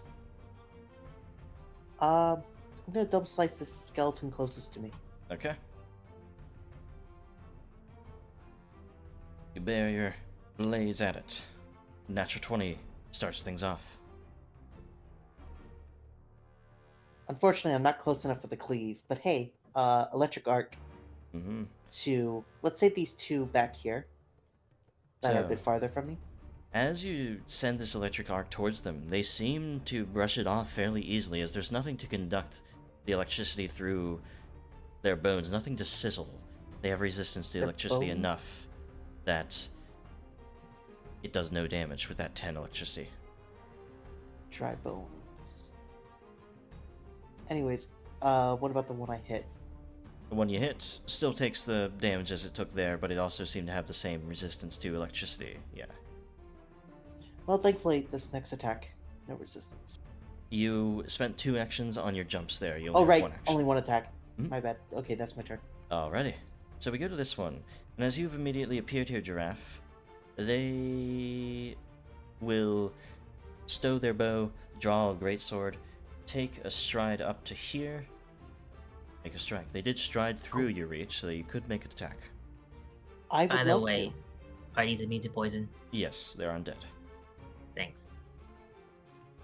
So, as this one strikes towards you, you have an opportunity to strike back at it. That does hit.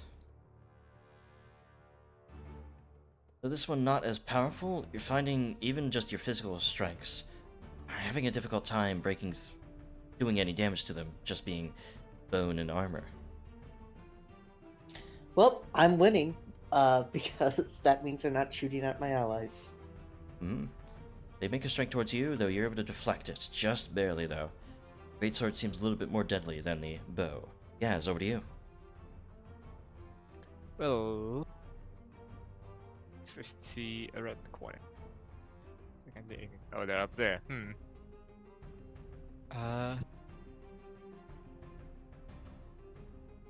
Then for the movement, I will run the rest of the way over to the wall. Mm-hmm. I will activate my bracelet of dashing. Okay. And I will try to climb up the wall simply. All right. You would be rolling an athletics check to go as per ability, or the maneuver, I would say. Yep. Climb is, I believe, yes, 5 feet per success. But since this is easy enough to climb here, like the DC would be 15, is a critical success. If your land speed is 40 or fire, increases 5 for every 20 feet. Is your move speed 40 now? Yes, exactly. My move speed is 40, yeah. So you would be doubling the move, so you'd actually get up to the top, totally, with that single critical. That's my turn. Okay, get yourself up there. This one, seeing a threat in front of them, is going to stow the bow, draw the greatsword, rush up, and strike. Swarm of these fairly simple skeletons tries to overwhelm you guys, and it does seem that they bring a lot of the void with them, that sort of negative energy. So 23 damage there, Gaz. That'll be its turn, though. Parenth. Okay. I'm assuming I have to move forward to hit with the 30-foot thing. With how high up they are. With how high, yes. Imagine not being able to get up a 20-foot rise. If I get to the base, like, if I go here, like, would you let me... Like, could I see them still, or are they gonna be blocked by the cliff? It's enough of a, like, incline that you can still see them, yeah. Okay. I'm going to continue with the acid. Okay. And it is a 5-foot burst, so it's going to hit those 3 next to Giraffe. Alrighty. I'm okay with that. That's not gonna hit you. Oh. I'm even more okay with that. The one in front of Giraffe takes the worst of it as they're so distracted by fighting him, so it's going to take a double dose of acid. They are not resistant to the acid. And that one that critically failed is going to take 4 persistent acid damage. Alrighty. Oh, this is beautiful. Thank you. The acid lobs to them. That'll be your turn. Yarmsir. Yep. I'd like to recall knowledge. That'll be Five religion. reasons. Religion, thank you. Perfect. To consider your enemies before you, 32 will tell you that these are, yes, skeletal tiger lords. Perhaps the bones of the deceased or those who failed the trials are now its eternal guardians. So what do you want to know specifically about them? Do they have any weaknesses? They do not have any weakness, though of course Okay, they are going to take damage from positive energy. Gotcha. Well, that was a bit of a wrench in my plans, but that's... I think that should be fine because...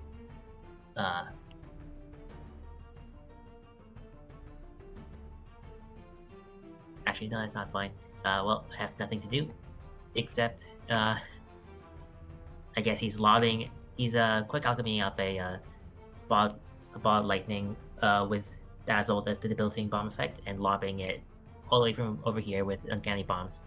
Okay. It should be around 55 feet, if I calculate correctly. Yeah, you're good. And most of my damage is gonna come from the splash of, like, everything around him. Well, so, roll the damage there. As you sling this bomb up, though, they are resistant enough to electricity that they take no damage. Wonderful. Okay. You did see before, Giraffe did make a strike with the electricity, and his electricity didn't sort of chain because they had that resistance.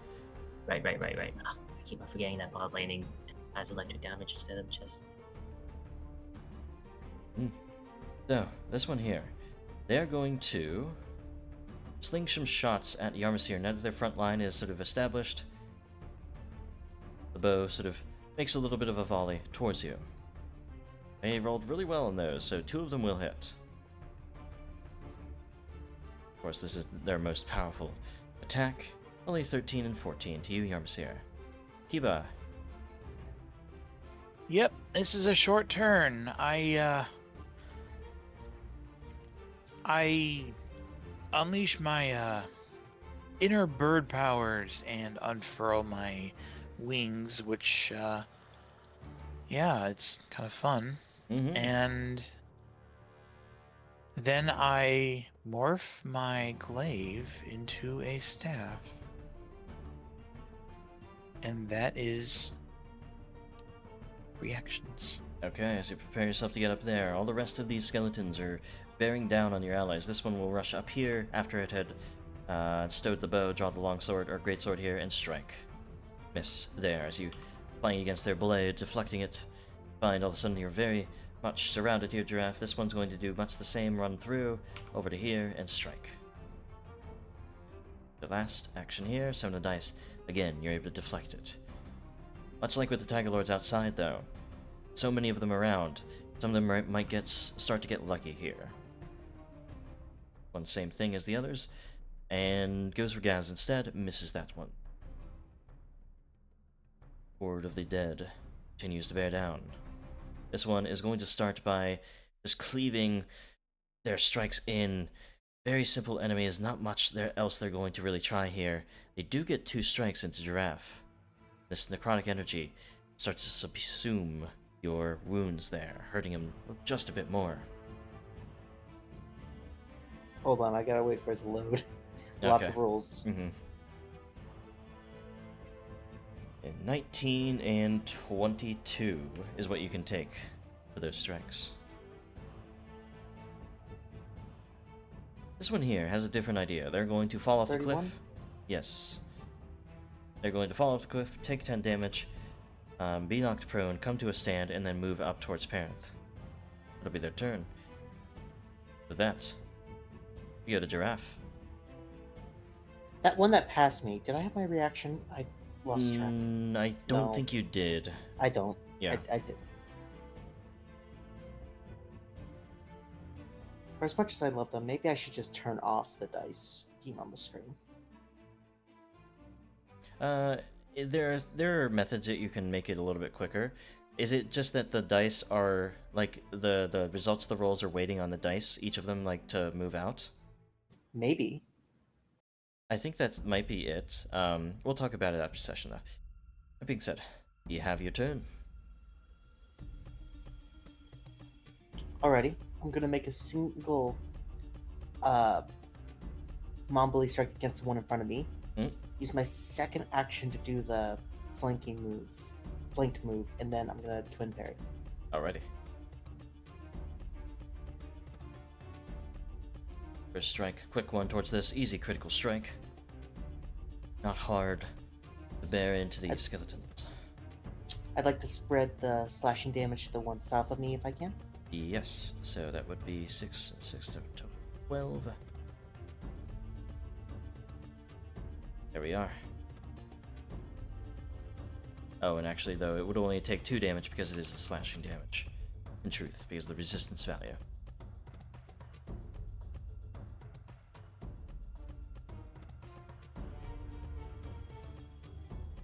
Okay, I'm double checking the quick reversal. Sure. Okay, yeah, it's gonna be 2 attacks with the Bloodthirst. First against myself, second against my north. Mm-hmm.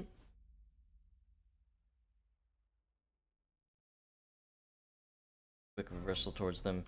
Leaving into this one, you will critically strike because you're Agile Grace, in fact. Awesome. I love Agile Grace. Just simple mathematical power. Mm-hmm. Whirl into this one. Cleaving into the bone. Quickly swing around for the other. Yep, then for the other damage on the other one, not bad. Not as much, but still.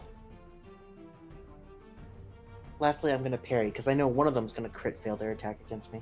Okay.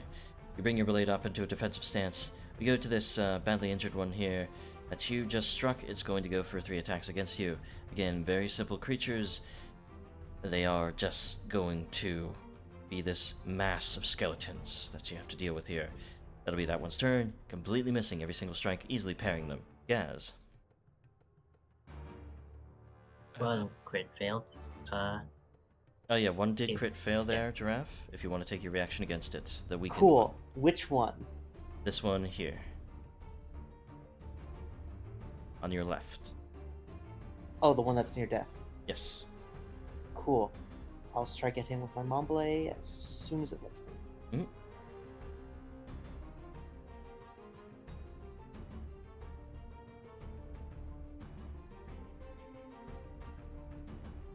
There we are. Definitely deflecting their great sword to the side, opening them up for a quick strike here. See how much damage you do. Hopefully enough to kill. Might be, but unfortunately because it's resisting so many of your effects, it's still alive. Did it take the acid damage from me? No it did not. Should take the 4 there. Still alive though. So, Gaz, what do you do? Well, I will start out with an overdrive. Okay. That's a hit, or a success rather. Here's where The core sort of spurs out the power that you need. It's complicated now, though. I will strike out for now. Mm-hmm. What's the topmost one? Does hit. Barely getting past their weak guard there. And striking in. 18. And it didn't resist very much of it there, because most of your damage is bludgeoning, and they're not resistant to bludgeoning at the very least. Excellent. Then I will strike again. Their powerful strike here, though, will certainly miss. That's my turn. Alrighty. Now, order this one that was right in front of you will bear down on you with a series of strikes of the great sword. Trying as it may, bring you down, but definitely avoiding its strikes. Parenth, over to you. What was the DC for climbing that? DC 15.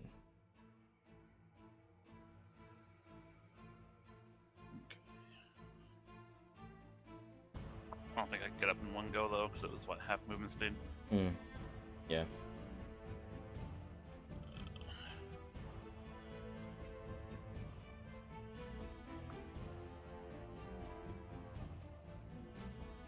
My only other spell is chain lightning, which would be a bad idea. I'm gonna cast Fireball. Okay.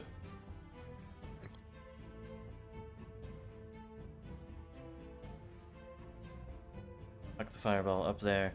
Giraffe will be caught in it, but that's probably fine. It's okay. Okay, maybe it's not okay. He'll be fine. It's not okay. See how much damage it will do, as many of the skeletons fail, or at least even critically fail. I failed? You fail as well. Always use a hero point, but it's not much damage. Not too much. There. So, going through these guys, this guy, this guy, Complain about and the this singed guy. hair. These three here do take the half damage, which would be no damage because they have a resistance to fire as well. Oh no. Of course they do. These two Love here this.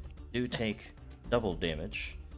Again, it will take a little bit less because of the resistance, but it's only resistance to 10 of the damage. The rest of them take full damage. Which I believe does destroy at least this one on the left there. Finally blasted away to oblivion. And third action? I should probably move back to the movement tool. Bye. Sure. Alrighty, Yarmsir. Making like a kobold. Yarmsir is going to quickly pull out some unused casters of salts and brew them together into to quick alchemy them into a ghost charge. And then once he's used one of these, he's gonna target the one next to Gaz. This right dead center of it as he tosses this charge at them. Okay. Sling out the charge. That will miss, unfortunately. Are we too far away? Yeah, it seems like it. What do you mean too Alright. far away? Too far away from the next hero point. Oh, That's okay, fine. yeah. 2 So- splash damage to everything in that 2. vicinity, but it's vitality damage, so Gas just gets a nostril full of salt instead. A puff of positive energy does singe them, but not a lot of damage there. Alright. Yarmsir is then going to do some hit and run and duck behind cover here. Alrighty. So, this one here, we'll finally get the idea that nobody is there to shoot their bow at, so they're going to rush past Giraffe, up to Gaz, go for their greatsword strikes. Try to bear down here. Again, not rolling very well at all. Could start rolling natural 20s everywhere, but haven't done so just yet. Kiba, over to you. Cool. Well, as much as I really would like to get up top right now, I kind of feel like I have a little bit of a concern of protecting the squishies. We'll be fine. Go beat him up. Go. They can shoot anyways, so it's not like standing here helps that much. I'm not gonna stand here. I mean, there's one down here at the bottom level. We can sick parent on him. If you're sure. Then I we'll take flight. Mm-hmm. So zoop, His wings bring you up to the top. make a landing, and I start pummeling. Already.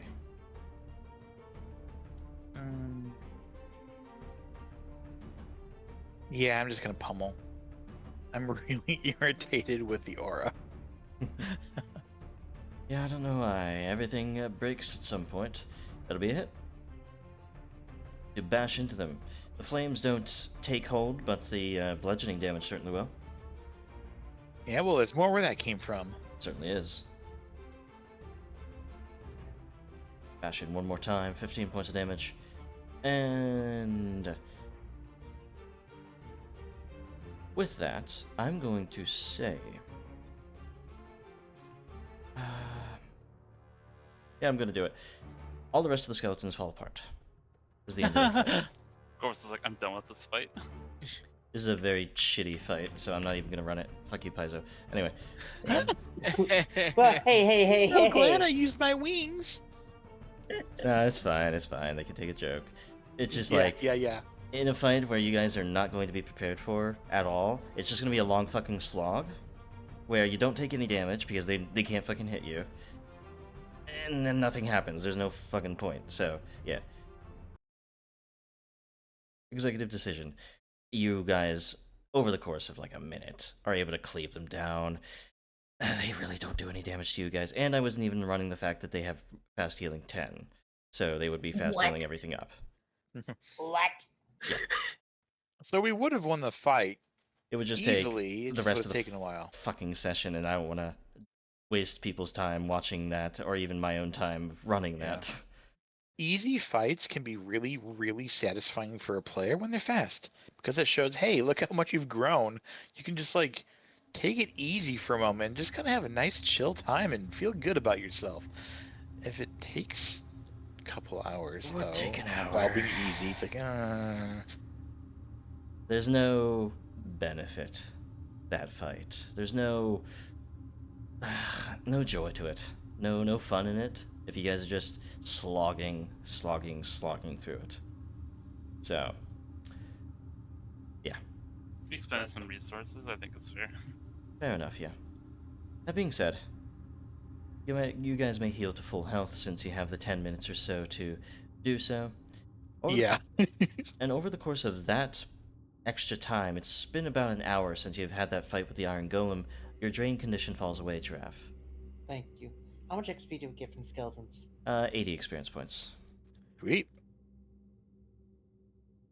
530. We get to the good stuff. The much better stuff. I don't like how you say that. There's a reason that this session is titled the way it is. Wait, what's the session titled? Chat, please. Fighting Armag. Oh. Something of the sort. But, with that being said, you guys look around the top level here. There is a lot of this sort of like old back cavernous area here, but there is not much to see back here, really. It just goes around. Wow. No extra area. If you want to look at it, Kiba, go for it. I would love to. I love filling in map. Not much to see. There is seriously not much to see. But I'm getting that sweet, sweet map completion percentage. You see Kiba as a Metroidvania player. You should have seen me in Dread. I drove Thay crazy. Yeah, me too. That drove me crazy. Come on, I want to fill it all. I uncovered every tiny little square on that map. Gosh, it takes a lot for me to throw my hands up on a particular fight. But that particular one, because all of you had nothing that was going to do a lot of damage at all. Yeah, I can't. My staff, pretty good. Even then, like all your runes still are being take several resisted. hits, but like, yeah. So at least I had bludgeoning. Freaking love shifting. Like I seriously underestimated shifting when I first started, but it's been so helpful. Yeah, and I have limited shifting. It has to be slashing or piercing. Yeah. I kind of envy your bludgeoning sometimes. Anyways, that was my athletics check to break down the door. You fail initially, you sort of wrench at this one, but this one finally is giving you some trouble. But it All wasn't a right. crit fail, so. Let's think critically and take a look at this door. Giraffe, use your head. I'd like to use Garrett, my don't head say with an that. athletics check. Roll an athletics. You lean back and slam your head against the door frame here. It rebounds, and you have a bit of a headache. Give yourself one. Garrett, why? I like how Cuba blames Parent for Of course I that. blame parents. Who else could I possibly say was responsible for that? You could Fine. say the Tiger Lords are responsible. I want to examine the door and see like what kind of like engraving stuff or whatever this one looks like. All of the doors, All of these iron doors, have been this massive sort of bas relief of a mountain that is sort of divided by the center line between the two doors, essentially. All of them have been the same. Yeah. So, what this tells me, Giraffe, by using my mind, that sort of head, what this tells me. Giraffe, just hit it again, please. Kiba, Before Kiba doesn't you're hit supposed you. to push it open. Yeah, I can open it with you if you want. Think about maybe like the blade that cleaves mountains or something. It I'm has to be really something like tempted that. to just grab you and use you to break down this door. I'm gonna use an athletics check to kick the door. To make Okay. a point. This point is just enough to wrench it open, dividing the mountain in two. Or that works as well, I suppose. It's been working so far. Why stop? I think at this point, Kiba's actually more mad at the designers of this tomb than at Giraffe. You guys look down this hallway. You see staircases leading up to some other room there, but on these little periphery rooms, you do find what seem to be those similar sort of side areas with little trinkets and such. So, Yes. This room is just really They big seem down here. very fond of this design. Oh, not bad. Whereas I don't want to take too much time out of the session just to lambast Paizo's design of this. It is an older AP, it's from first edition, so they're being faithful to the old design rules as well, which is fine. I like some of the experience of doing the old stuff, even if it's a little obtuse. As much as I complain, it's not actually that much of a complaint. It's more like a Paizo. Like slight irritation, but more. It's funny how irritating it is. Yeah. Roll Still having a perception real for good this room. time, Mm-hmm. even if I pick fun at some things. Of course. Yeah, so as you guys are entering this space here, it is a different space from the others within Armag's tomb. It's a little bit more contemplative, a little bit more like a temple. Two churning fountains take up alcoves to the east and west of this immense chamber, their water cascading down the faces of beautifully rendered women, as if they were crying for the souls lost in battle. Directly ahead, 4 rows of intricately carved columns reach deeper into the chamber, resembling armed soldiers kneeling in honor of the massive statue of 2 suits of spiky armor at the chamber's far end. Stairs descend into a passageway between 2 braziers, north. But as you guys are entering the room and having a quick look around, you're almost immediately interrupted by a figure stepping out from the back of them.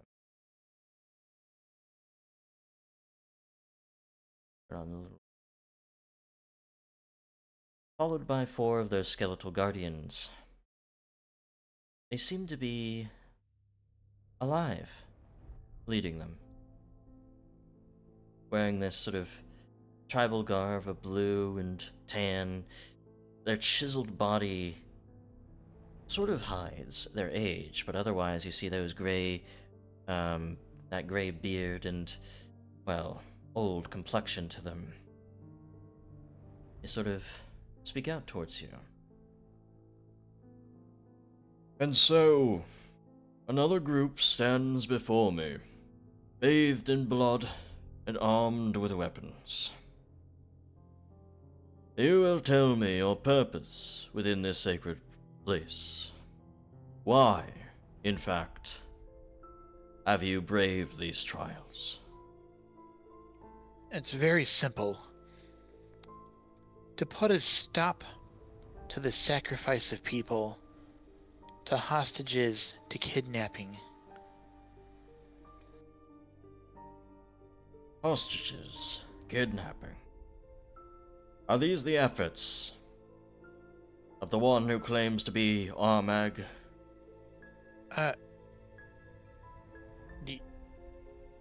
Yes, are you not this person? No. I am not the one who claims to be Armag. This is his tomb.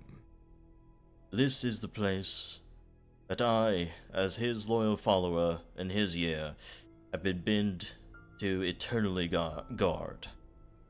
I have been given eternal life to defend these sacred halls from any who would, well, not impress Armag himself. It is why you have braved those trials before you. It is why you have chosen your path through them. And that is why you stand here now before me, is it not? To brave the trials of Gorham, to make yourselves worthy before Armag, the firstborn, the one who shirked death even by Pharasma's hand. If doing so allows us to confront this apparent false Armag, then yes, absolutely. Roll diplomacy check.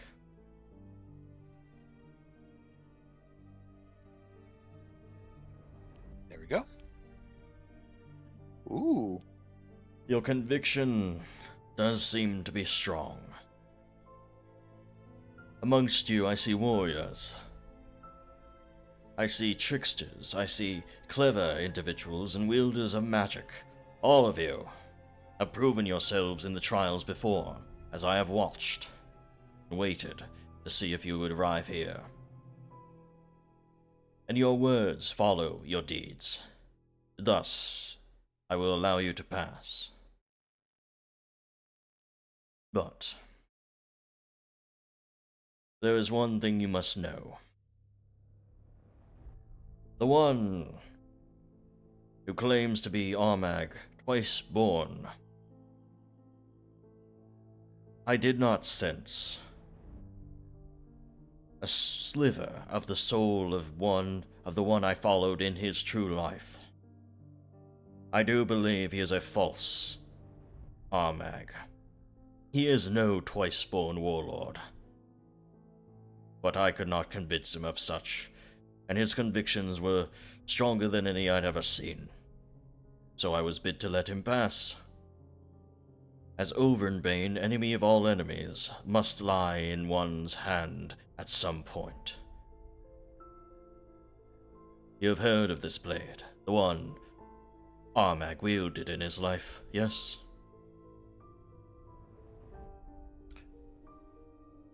I don't think we have.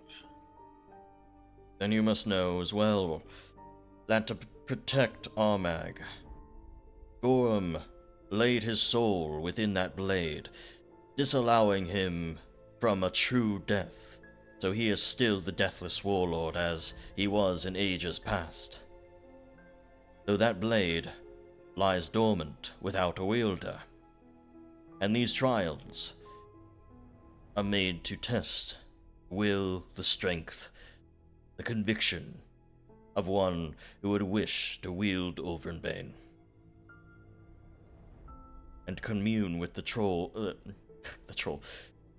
commune with the soul of the true Armag that still lies within it.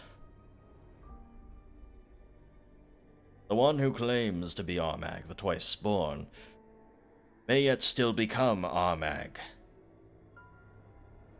through his, well, desire to wield that blade, he will slowly take on the features and form of the Firstborn Warlord, of the true Armag that still lies within that blade, and thus my master will once again, perhaps in a different form, but with the same conviction and same strength, wreak havoc upon these lands once more.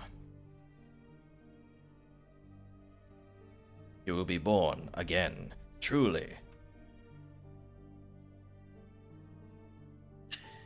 Then we must stop him.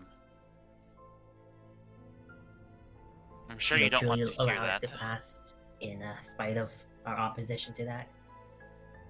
My duty is to defend the blade from those unworthy. Both you and this false Armag are already deemed worthy. Whatever you do with the blade that contains the soul of Armag himself is of no consequence to me. All that needs to happen is that the blade leave this place in worthy hands. So, stop him or not, whatever happens within those halls behind me, I do not care. We shall have to meet with him for ourselves to determine his true worth. I'm really curious what kind of blade this is. Ovriinbane takes the form of a bastard sword. I thought so, given the statues. So it can be wielded in one or two hands. Oh, actually, sorry. I'm thinking of something different. It is actually a great sword. A two-handed weapon.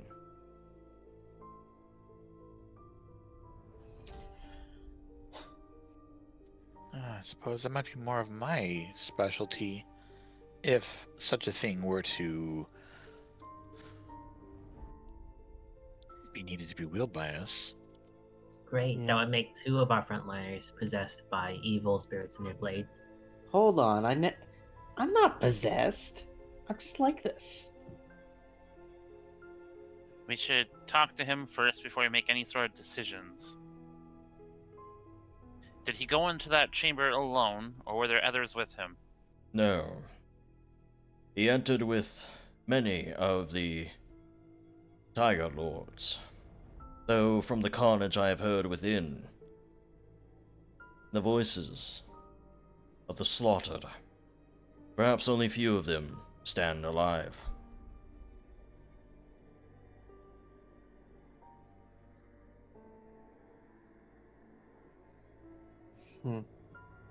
Well, shall we? Path forward is yours. I need a few minutes. Let me prepare for this, at least. Alrighty.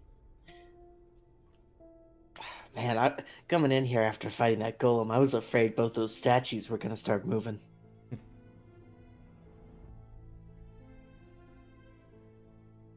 But as you guys are making these preparations, we're going to take our 5-minute break here. So, everyone on stream, we will be back in 5. See you then. Bye-bye. Bye.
And we are back.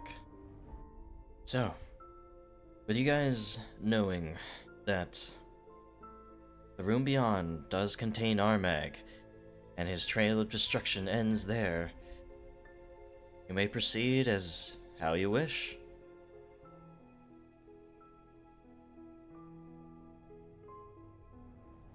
Let's turn this Twice-Born into a twice-killed. I'm glad you didn't say that in front of him.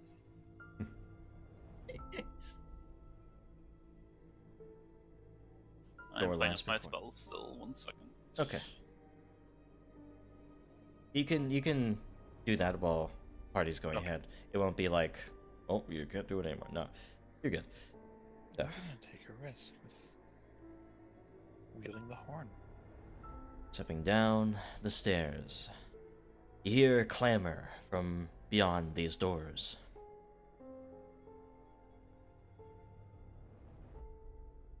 I guess I'm kicking down this one last door. Go for it, Giraffe. Use your body. I use my head. You slam your head to the door, and, well, this one seems to open with a lot less need for force. This one just opens up. It's not locked. So, you just slam your head through, you almost stumble through, as on the other side, Ugh. you find yourself in a room filled with braziers and corpses. Huge shadows are cast across the huge chamber, their wavering light gleaming from walls spattered with blood.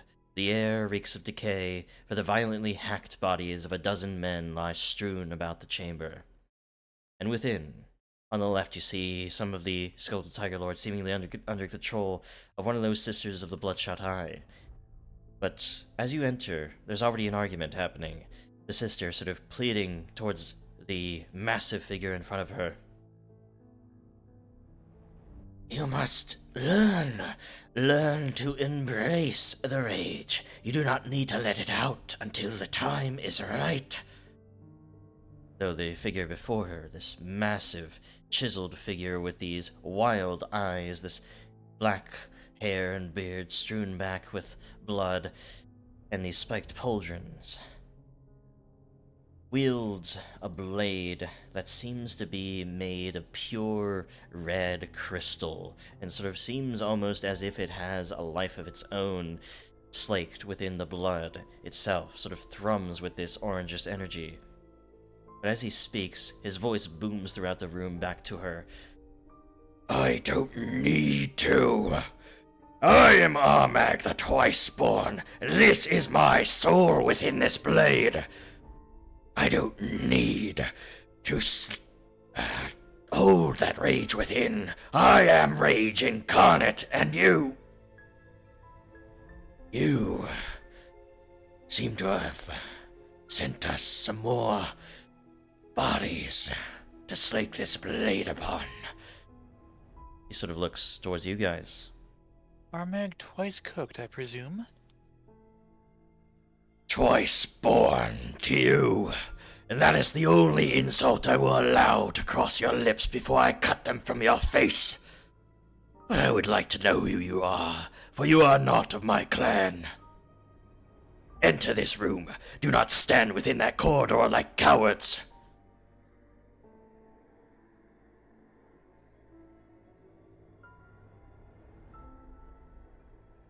Are we actually adhering to his wishes? Alright. Yeah, absolutely. Oh, it's a free opportunity to position. Flank him. You hear from behind Zorak sort of speak. Only one may wield the blade, so none may leave the room. He waves a hand, and in his control over the tomb as its defender, the doors lock behind you. And now you stand before me. Challenges for the blade, I see. Zorak may have allowed you to pass, but I see you as unworthy of wielding it, as you are not him. You are not Twice-Born. You have not been raised to wield this blade, for you are not of his soul, as I am. I have spent my life pursuing it, searching for it, under the guide of the sisters, who have sought me out since birth. And you betray them. Betray them? No. They stand before me. Sort of, well, gestures towards her.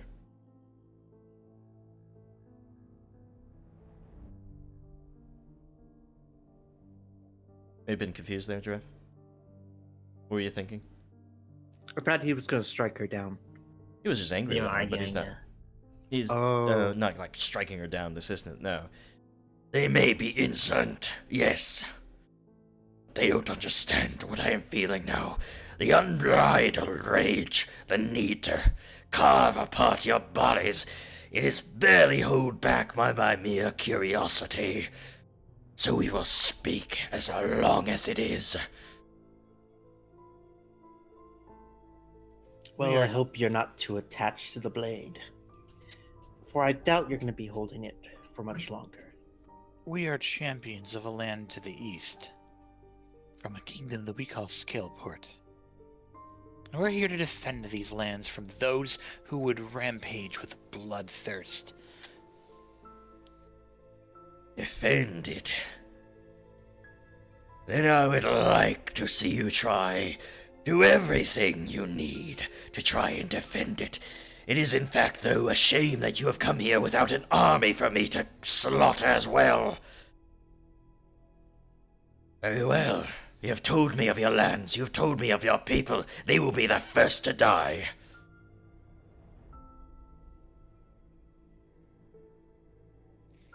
The sister Battle sort of it is. It looks suits me just fine. over towards him. I hope your curiosity is sated, brother. We must not bide any more time with their words, for they may poison the heart. He sort of nods at her. Very well, but I will grant them one thing. Any last words before you meet your fate? Before Ovriinbane, enemy of all.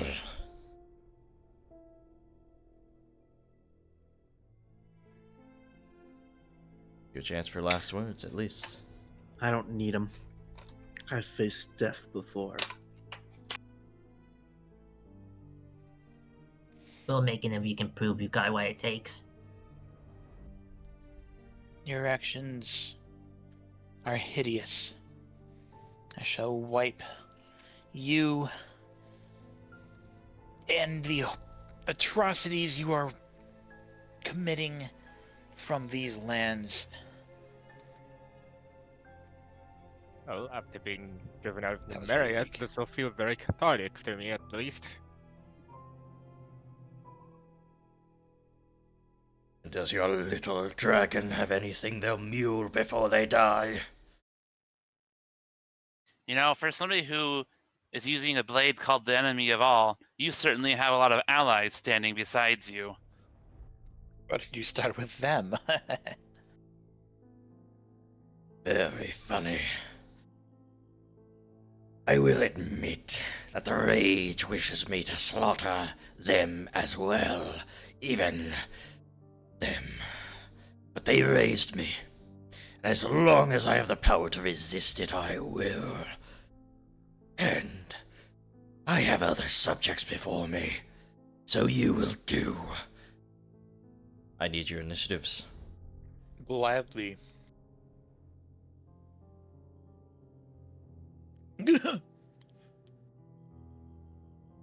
I will be on visit bullying duty this fight.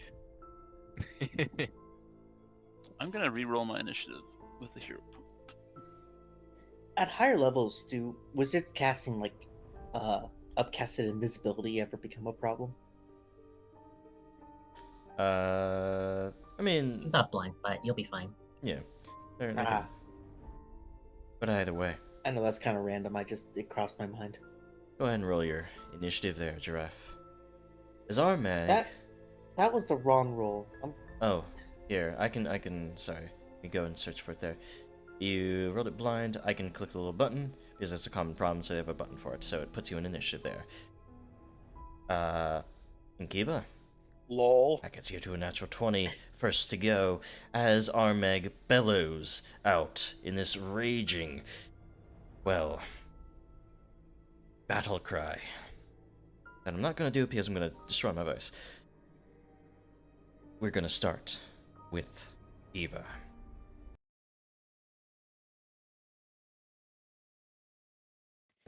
Cool.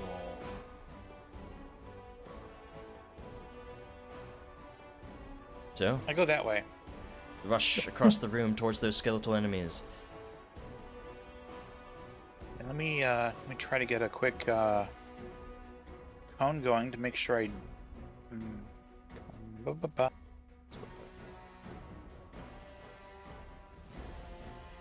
Ooh, the lights flicker off.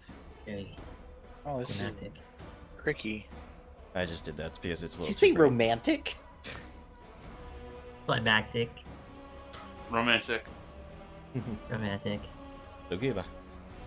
Yeah. So my goal here was to try to get all three of these guys into a cone, but with the way It'll be. It's. Way Well, these that's covering things like work, 80% of the I- tile. don't think I can do it. Yeah, unfortunately, it just won't do it there. Yeah. Even though, yes, the lion is covering that portion, that lion is not mechanical to PF2E, that's just Foundry doing the cone. PF2E, it's only those squares, the highlighted squares, that are actually the thing that is taken Yeah, into that makes account. sense. Just Foundry out of Yeah. that. So, Oh, yeah. There's really no reason for me to move to that position. I guess if it's gonna be like that. I'm gonna if I undo the movement. okay, yeah, that's fine. Okay. I'm just gonna have to blast the minions. Hmm? I was so close. Make them get the item out. It is already wielded. I did state that ahead of time, so Mhm. this is a 2-action activate. That cone for up to D6. 8d6. As you bellow through the Terrible. horn, it blasts through them. One of them takes full damage, the other takes half. As it reverberates through their bones, they are not able to resist any of it. Okay, 2 actions. Then third action will be swap to glaive. Okay. Weapon glaive ready, in hand. This one will start rushing up. You do remember that these guys do have fast healing that I wasn't running last time, but we'll run it here because it's only 2 of them. They are going to sort of clamber up towards Kiba. Great sword wielded first, so they didn't need to switch off of it, and go for a strike here with a miss. For the first, you deflect it with the glaive. Second is just a wide strike that you definitely step away from. Parent, over to you. I'm going to cast Dominate on the sister. Okay.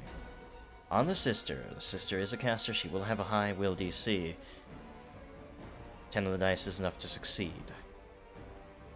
She is stunned, which will cause her a little bit of issue, but she sort of fights off your commands. Unfortunate. Last action. Oh, go ahead. Yeah, she was going to say something. Go ahead. I am going to attempt to do a recall knowledge on the Armag. Society. Try- Unique features. Get a bead on him, trying to determine what you could say with confidence about his abilities. It may of course be difficult because this is the first time you've ever seen him. Okay, so I'm using my pocket library, a spell that I've attached to myself. I did not mean to roll that publicly. I will Sorry. take it public, that's fine. So, because I can tell you, as still a failure, against a high-level enemy who is unique, their DC is going to almost be impossible to beat. Okay, that's all my turns. Okay. Now, going to the Silent Sister. I am not following your commands. I follow Armag. She is going to immediately begin enveloping the room with these twisted blades. And let you come closer, or at least be torn in twain while he cuts you asunder. Display has 4 barrier. actions. Oh, yeah, no, you're right. That stun condition would, it goes away at the start of her turn, which is kind of annoying because I don't see it there. Correct, good. So, yeah, nobody has 4 actions, so obviously not. Summoners. I was gonna say summoners. Summoners don't have 4 actions. They can't use a 3 action Yeah, ability they don't have it like that. It's Yeah. still divided. So, either way, she's going to use instead a repulsive wave that sort of shoots out into the room, tries to keep you guys at bay, so everyone roll a will save.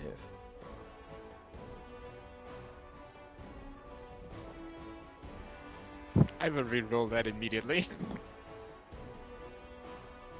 It'd be an extremely difficult one for me, so I'll take a regular fail. Much better.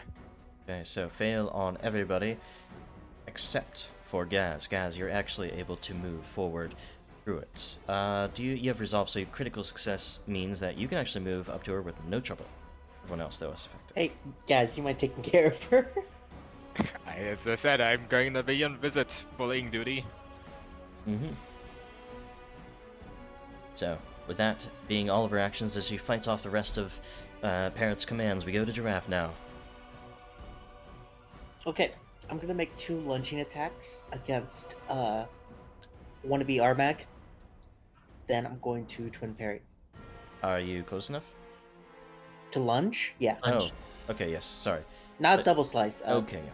2 lunge attacks. Gotcha.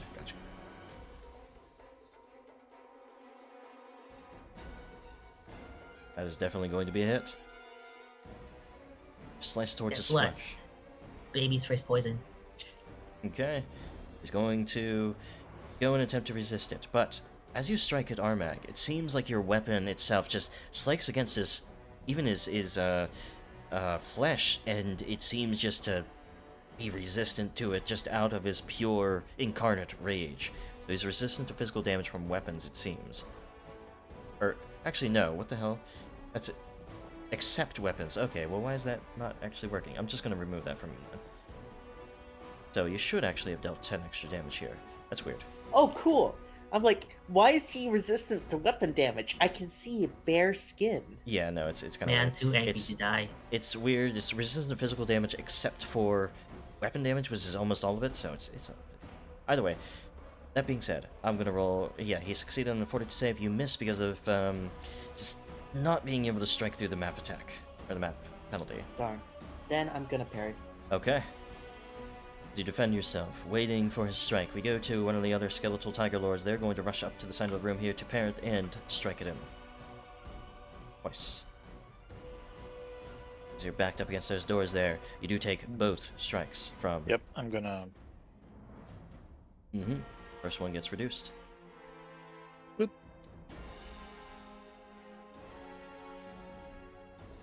First one gets the reduction, and then you remove that effect from yourself and take 2 less damage from this attack because they would be enfeebled for the purpose of it. Perfect. Oops, they should not be. So they should or spirit damage. Okay. The reverberations of your want for redemption for this creature hit them. That'll be its turn. We go to Yarmus here.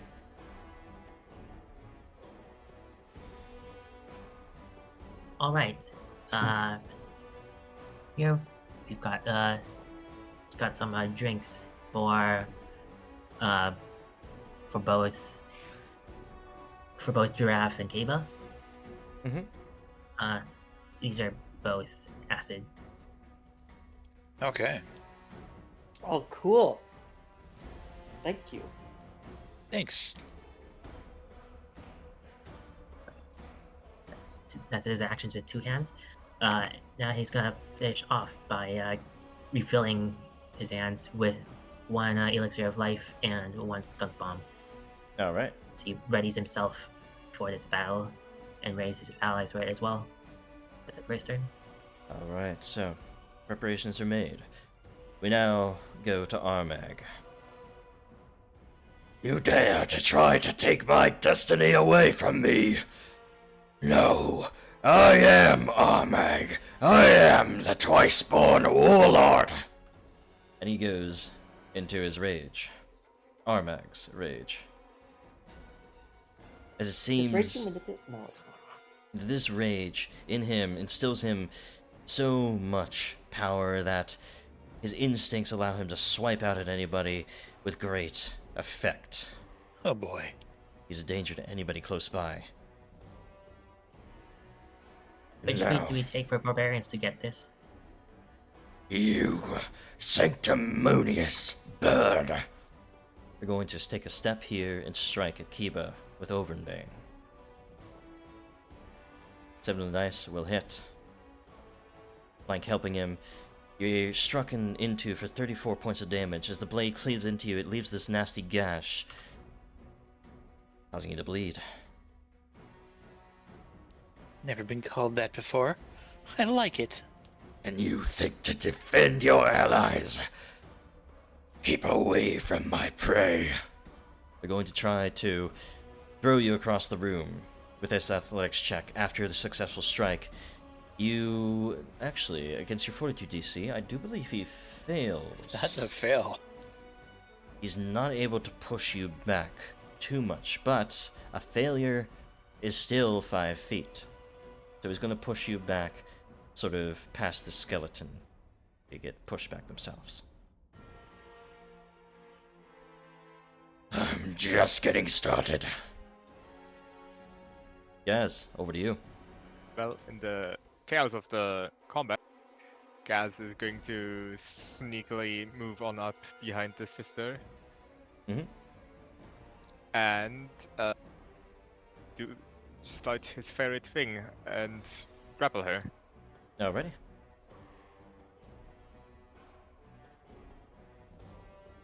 I will reroll that.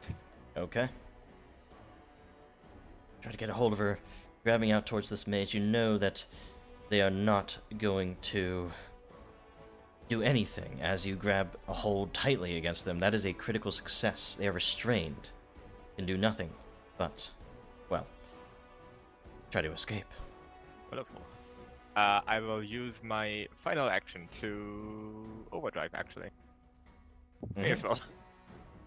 If you fail, will she take fire damage too? Well, luckily you succeed. The gears get whirring. That's my turn. We'll go then back to the top with Kiba. Alright. I shift my weapon to a maul again.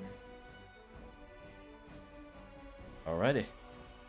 As you do so, something I didn't really do with the previous fight because it didn't really get triggered that often. These skeletal warlords, or these skeletal tiger lords, have attacks of opportunity.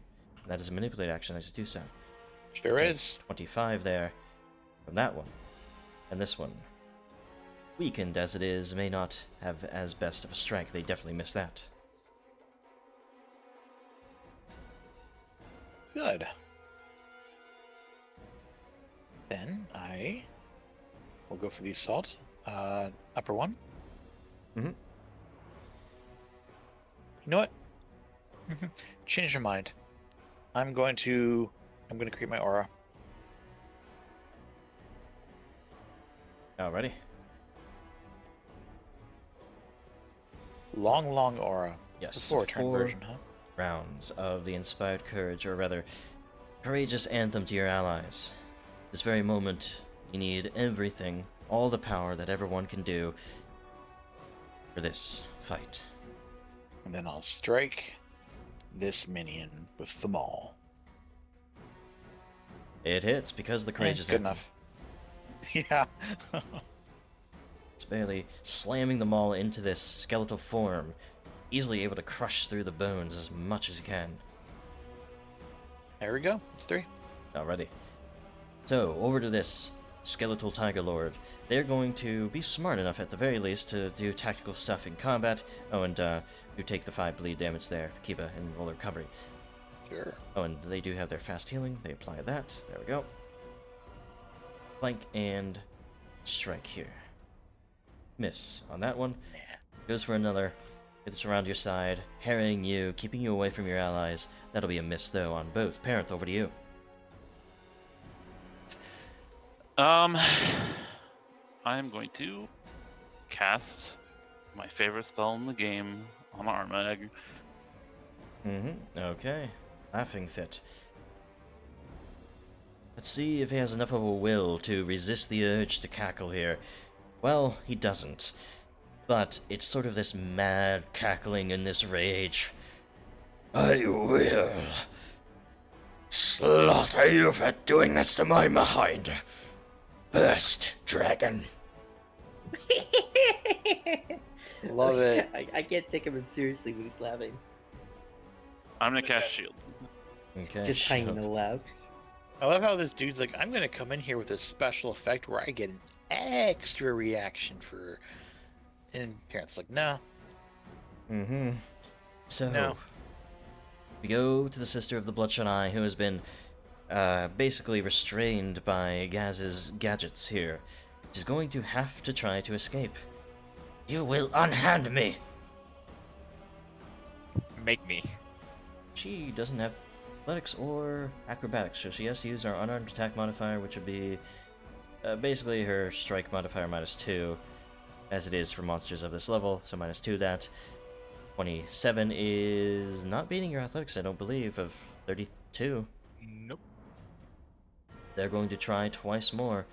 Starting with this one is going to be a failure too. They're in a really bad spot. Unable to escape here. Multiple attack, of course, would be applied to this 32 here. With a map 10 instead of map 8, because it's not a dagger. And -2 from it as well would be 28 in total.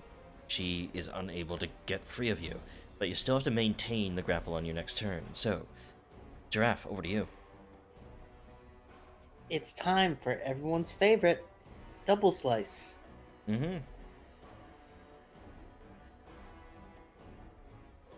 I can't wait to get the feat that requires double slice at like level 18. It's like 2 attacks in 1 action. Yeah. There's a reason that's going to be at level 18, though. First strike. He definitely sort of Hero point. slashes at your blade as you try to make your first strike into him.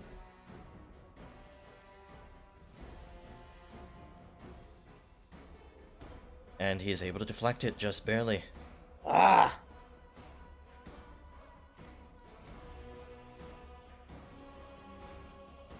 Second will be a critical strike against Armag. Give me your blood. Sip, sip. And he's human, so yeah, this is gonna be good. 2d8, yes. And it's poison. See if he is afflicted by that poison. I might drop his weapon.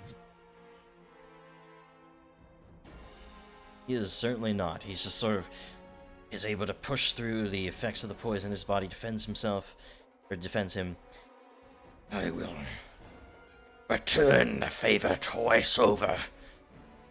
Chunky guy. I'm gonna use my last action to twin parry Okay. to prevent crits, and in the very, very, very unlikely chance that he crit fails, I get an extra attack.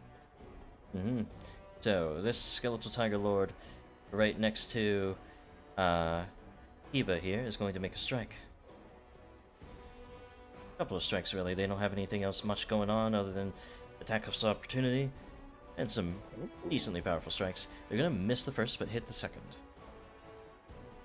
Like, just giving them the Impressive. opportunity They do for have to fight. 22. Oh, and they do get their fast healing, so they are going to regenerate. It's going to be a difficult thing to take these guys down unless you guys focus at least 1 or 2 of Yep. them. That'll be their turn. Yarmsir. My target. Alright. Gotcha. Yarmsir is going to, he can take it. He's going to take 1 step. Actually, he's gonna stride 5 feet towards, onto Parent's space. Mm-hmm. Okay. Well, in that case, Yarmsir is then going to feed an elixir of life to, Heba. Alrighty. He taps Kiva's on the shoulder. As he turns around, he shoves a like one of those hummingbird feeding dishes Yeah. up to his beak. Wow, that's insulting. You've had this ready. Ah, I see you've studied my culture. Seems a bit more convenient than That's something you can't. That needs lips for. Nice. And then he's going to sling the skunk bomb at Armag. Okay. Try to get a little sticky up in here. Throw the bomb towards him. He will be exactly hit. Wonderful. Now as it splashes into him from his side, 9 damage he does take, and then a fortitude save. For a success there, though. So he will actually That means he's slow. second still. Or, sorry, second, yeah. Yeah. I wish he was still slowed. Hmm. That's it for Yarmus's turn. Okay. Did Yarmus have a poison that targeted Will, or am I crazy? I did. I don't have it applied on anyone right now, though, but I can put on some weapons if anyone's next to me. Ah, okay. I was wondering about that. You little dragon. Pass into my mind. Oh, actually, something actually occurred. It hasn't been really effective yet, or there's been no effect of the Opportunity. Sorry, Giraffe, before we do that.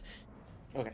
You see the blade thrum with magic, and his eyes sort of are glowing with that sort of reddish yellow hue for a moment, as the blade itself seems to take a reaction. As that laughing fit hits him, it's going to attempt to dispel it. Whoa. The blade itself seems to... Well, it can't. Okay. Natural 1 there is going to prevent it no matter what, as Blade cannot get through that spell. He's still, yes, then at this point going to stride past Giraffe here, getting close to the back. And I'm going to take advantage of this free flank and strike him in the back with my Mom Blade. Wouldn't it be so funny if I disarmed him?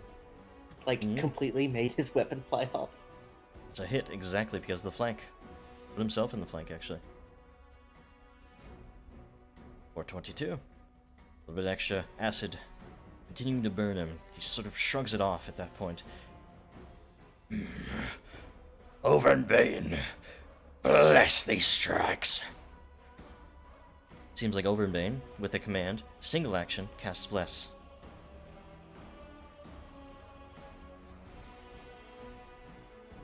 He is blessed by the blade. It seems like all ores are broken, so I have to get the actual spell effect of Bless. Oh boy. Did they hide the spell effect of Bless? Yes, they did, so I have to, figure out where that would... Oh, correct, of course. They hide the base effect, so he's just gonna have, for the purposes of Bless, I'm just gonna count as +1, of course, on these strikes. So, with that being said, he then, with his third action, will strike down at Parenth. I've slain many of your kin. This will be no different. Redemption time. 46 damage to Parenth here. Also going to use You call my that a shield. crit? I'm putting It'd been much stupefied worse. on him. Stupefied, okay. Okay, so I'm also using my shield block. Did you drag that effect to me, Kiba? I sure hope so. It might have gone on the I'll just- Armiseer because they're stacked, so it's just, yeah, add it yourself if you don't see it. Oh yeah, time with me. Well, whoops. That shouldn't have happened. Turn order. Put him back into it. Ignore this roll. He was actually, I don't know why the hell it's Gaz's turn. Skip. It's weird. Okay. Ignore that. Go back to it. Alright. Wait, that's skipping a bunch of turns now, isn't it?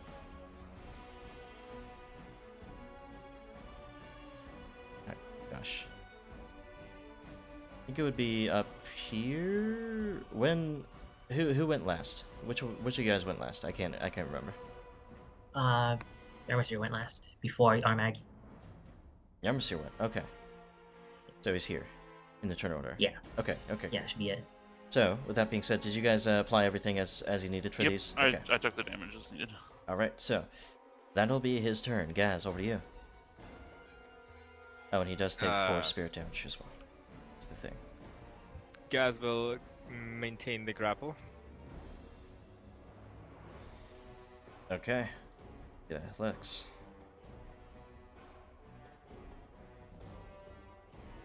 Let's get immediately rid of the spirit damage. Persistent. You do fail to keep a hold of her with that. Unfortunate. I will use my bracelet of dashing just in advance. Okay. And as my final action, I will strike out. Hmm?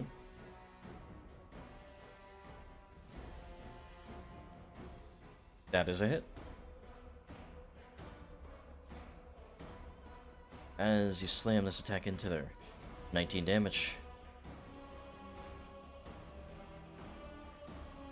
That is you, I believe. Action with map, I realized. My bad. Oh, well, it's still it's it wouldn't be a hit then actually. It wouldn't be a hit, no.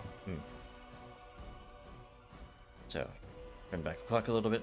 You have one more action. What? Yeah, you attempted to grab and struck. And I activated the bracelet of dashing. Oh, bracelet, yeah, sure. So, with that, Kiva, over to you. Okay. First things first. Do my free reapplying of the aura. 3 turns left on it, 3 rounds. Mm-hmm. Oh yeah. I'll get around to that. Yeah. Because I have to do more work for no reason. Anyway. It sucks. I don't know why, but either way. Thank you so much. All right, I'm going offensive with my maul here on Mr. Skelly. I can't really get a flank. I don't think I can. I don't think I can stride or step. I mean, so I'm just gonna do what I can. Mm-hmm. That's a definite hit. Oh, so close, so close. I'm gonna cry. As that one takes 20 damage there. A little bit less, of course, because of the fire. I continue to swing the maul in a nice little combo attack. I'm re-rolling that. Okay. Your last hero point there. Slinging the strike in. That is enough to definitely hit. So for a total of 17 more damage. Again, a little bit of it resisted, but not too much. It's hurt, but you already see some of those wounds beginning to regenerate slowly. Yeah. I don't think I have a whole lot else I want to do other than strike 3. Let's do it again. Let's roll. Let's see how we do. You want to die so close to the natural 20, but not so. No need. Alright, so over to the skeleton here. They're going to do a bit of regenerating here. Very slow at the end of the... Well, not really. There's a lot going on. So 5 bleed damage there. Roll recovery check. 10 healing to this guy here. They're going to continue their attempts at Kiba because of the flank here, focusing you down, but not doing all that much to you as it's a slow sort of lumbering attacks. Don't get through except for one. So 27 damage to you, Kiba. Oh. That one's turn. Parent. Can I move through this brazier next to me, or is that Yeah, you can. impassable? It's not too much of a impediment. Okay, then I am going to use... 1 second. I'm going to use this to give myself a free stride. Alright. As you stride away, these 2 skeletal guards will strike with their reactions. One misses. The other probably misses as well, yes. Okay. This one.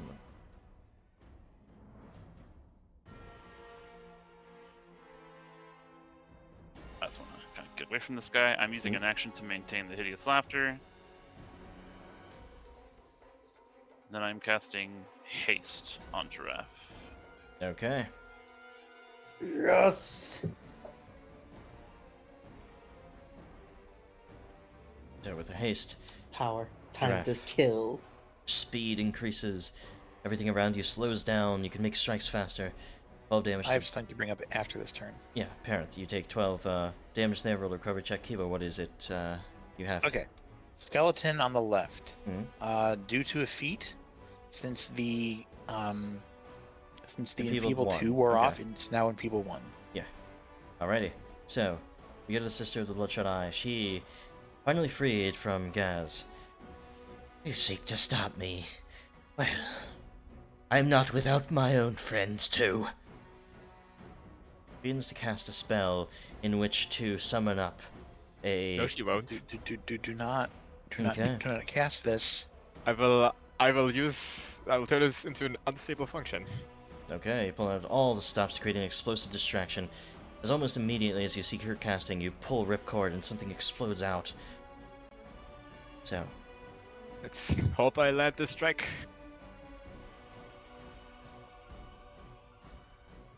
it is going to I will be reroll Hero that. point. missed by 1, but you have one last hero point. Make use of. Try and defend and stop this strike. Now, does There we this go. prevent it when it's a hit? Yes. Yes. Gorgeous. Aha. That hits, you disrupt the triggering concentrate action. Okay, so, as there's That's this a really good ability. explosive ripcord shoots out from you, a fist, an extra one from your contraption, just strikes straight into her, and she will take the damage too. Yoink. You are irritating.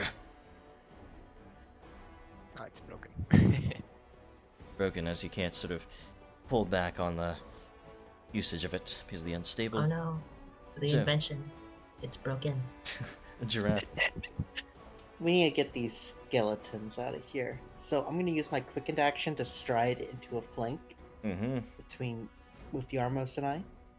Of course, Armag seems like he skeleton. wants to strike, but he can't.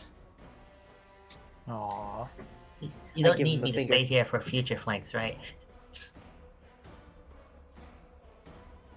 No. Just this turn. And I'm going to double slice the skeleton. All right.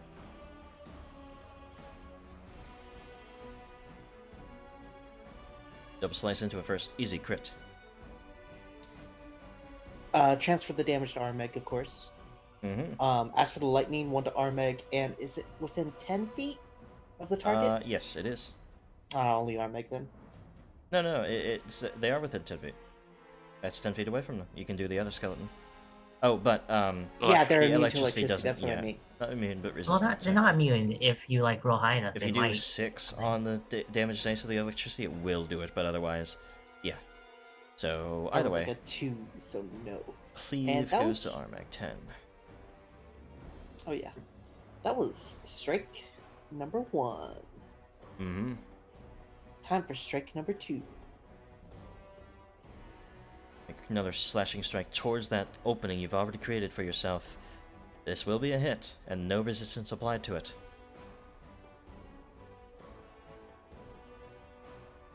So 15 points of damage there. So I'm just gonna manually do it so it doesn't automatically do it. It's nearly destroyed, this skeleton, barely holding on. Instead of parrying as my third action, I'm going to make a map attack with the Bloodthirst. Alright. It could help. That's a hit. Fighting. Agile Grace, baby! So, as you cleave one more strike into them, this time though, it will be affected by the resistance, and they're just barely still alive. No! So Yeah. close. Ah! But from your turn, Kiba, the flank is still there, you're still threatened from both sides, and you're going to be struck for it. 19 Oh no. is a hit. Let's roll that damage out. I apply them healing as well, because of fast healing. 24 damage. The next map attacks too, as they just locking down this side of the battle against you all here with their attacks of opportunity. But they missed the other two, so that is their turn. Yarmsir. Yarmsir shouts at Giraffe to close his eyes, and then he's gonna pepper spray. Okay, I'm closing my eyes. Has to be on a corner, remember- not on a line. Yeah, I know. I remember doing this template like earlier, so I know this works. Right, there we go. Blind fight is good. It's great. Anyways, here's the. Oh wait, yeah, it doesn't matter. I have blind fighting. I forgot Yeah. about that. You would That's still why roll. I'm fine with doing this on him. Okay. Oh yeah, the Skeleton Tiger Lords takes its 4 Don't spirit worry, damage. I'll let you know how I feel later. You would still roll the reflex save, because blind Yeah. sight doesn't mean complete immunity to blind. No. No. Let's see. Catch 20 on the Skeletal Tiger Lord. But Armag, he fails against the Blind Pepper. As he is blinded for a round and And then dazzled, dazzled after that. for a minute. Sorry, my a character round sheet's as well. loading up. I'm trying to roll it. It's alright. Alright. And then after that, your armor seer is scampering. Mm-hmm. Oh, it's hitting her too? Oh, Yeah, yes, it's hitting her. yes. Yeah, let me roll her. Fling the bomb towards her, she will succeed. Oh yeah, that's a success. Success, so you are unaffected as well. As there's a big explosion of pepper in the room. Armag sort of takes it with his eyes being so wide. It's hard for him to resist the blind pepper in his eyes, so yeah. Not having a good time. Yeah, that's it for your armor seer's turn.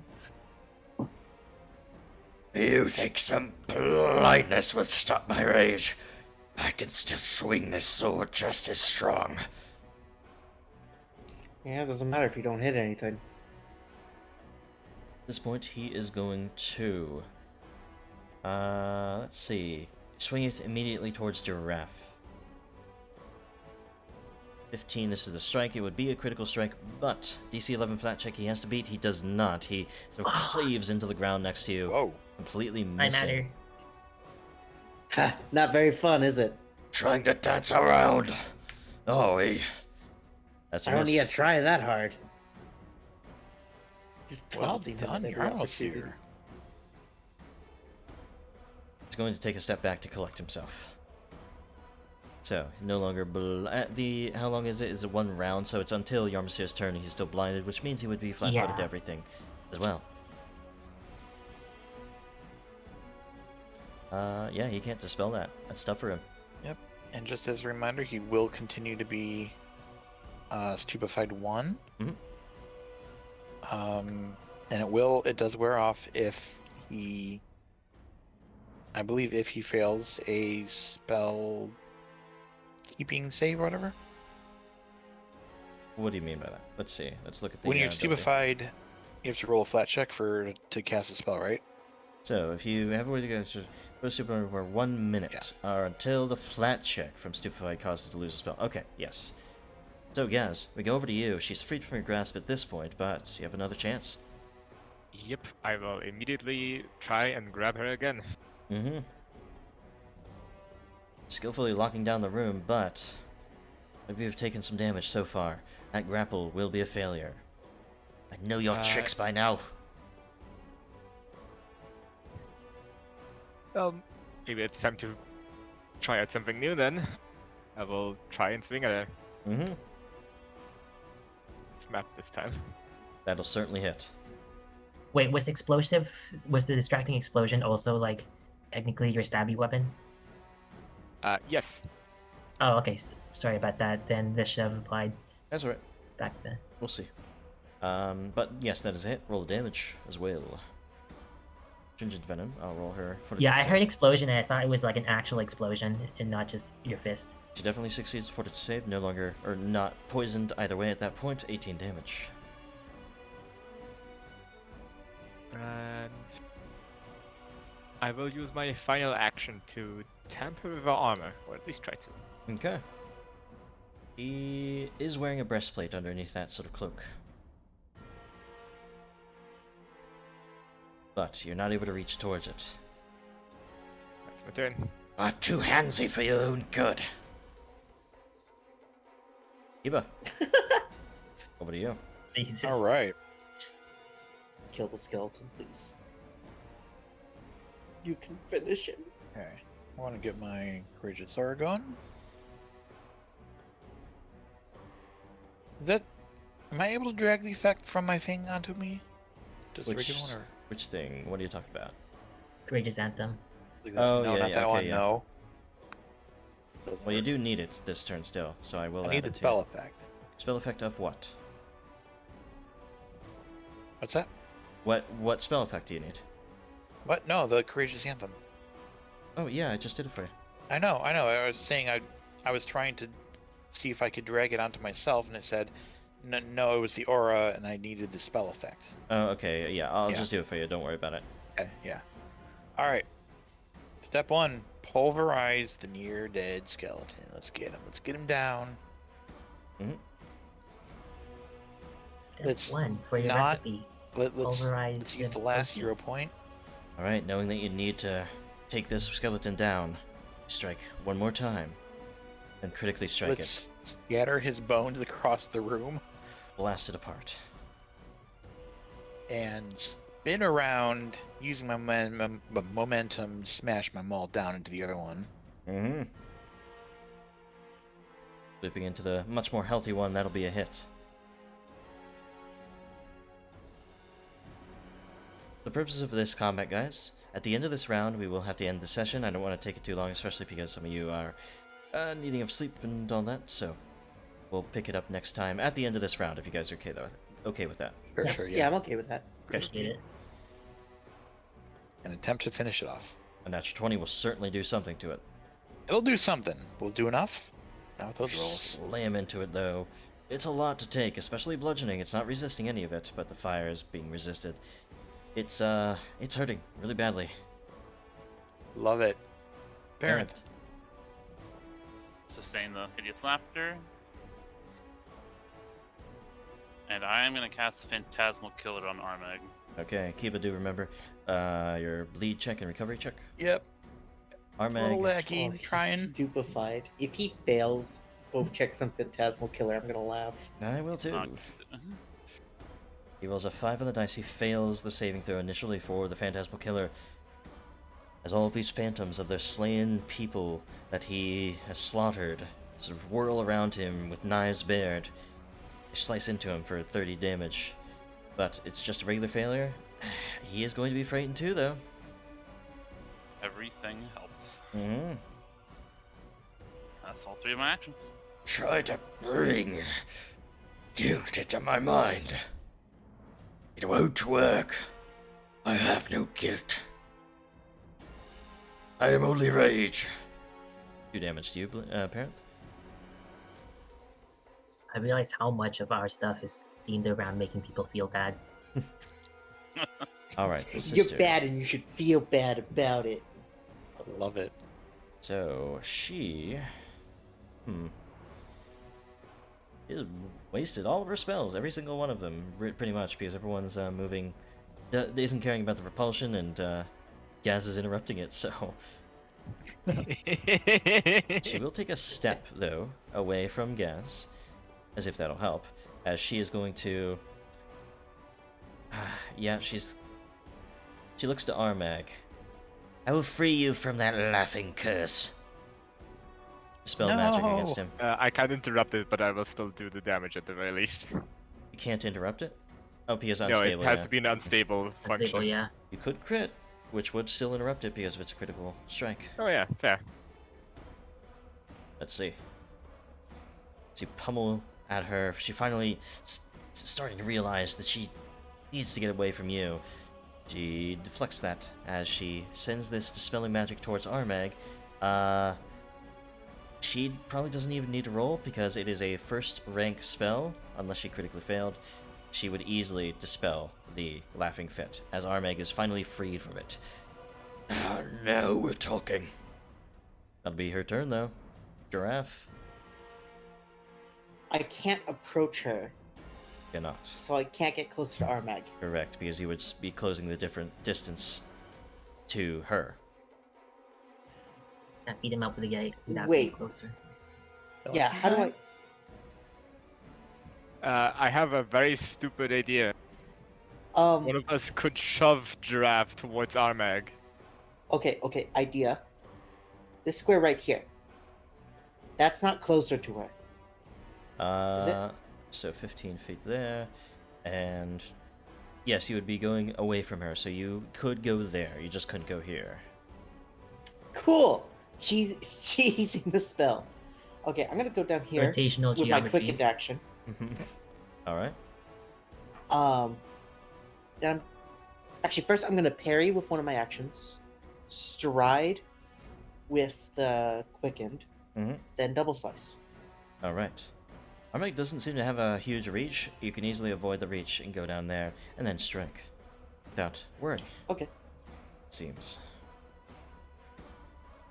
Hopefully the bloodthirst crits. He really shouldn't go without bleed. Definitely hit.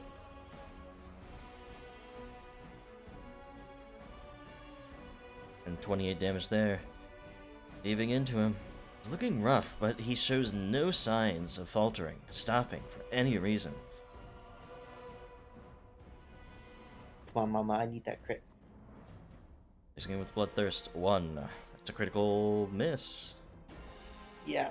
Do More I or have less. any hero points? I don't believe at this point. If you spent them all, that is it. I'm trying to open my character sheet to check. It's really slow. It is. You have no hero points there. I looked. Darn. Well, that's my turn then. Okay. Skeletal Tiger Lord. In their simplicity, they're going to continue to attack Kiba. They don't really have any tactics to use here. They're going to miss. Oh, they should apply their healing. Still harrying enough to Kiba and getting lucky with the amount of strikes they're making out. That is a crit. For a total of 56 points of damage as they cleave into you. Oops. That rusty blade. Finally really hurting. They are a danger in their own right. Yarmasir, at your turn, he is no longer blinded, but still dazzled for another Still round. can see it. Yeah, dazzled. Same thing. Yarmasir is going to valet Elixir of Life and his last skunk bomb into his hand, and then he's gonna skunk bomb Armag. Alright. Reroll that because I have a lot of hero points remaining. Mm-hmm. I say as the reroll thing goes. Might be Does it because appear?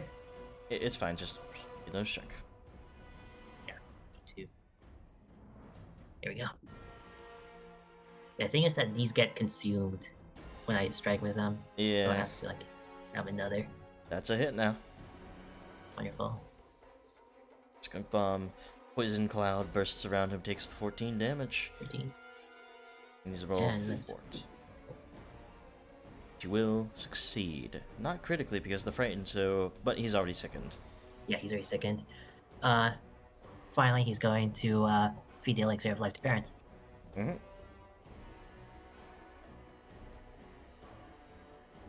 Is parent able to drink from bottles? He's a dragon. It's got weird lips. Everyone in this party has weird lips. Yes, they do. Listen, he drinks the same way you do. Is this jaw? Yes. So, with that, you heal him. Anything else, actually? That's it for Yarmasir's turn. He's out of actions. Alright. To Armag. I know I can see you. And I'm going to make sure you don't do that again. He is going to drop his shoulder down into a shoulder slam charge, so he's going to stride towards Parenth. I'm going to make an opportunity attack Okay. with the bloodthirst. Off guard. Trying to bleed him a little bit more.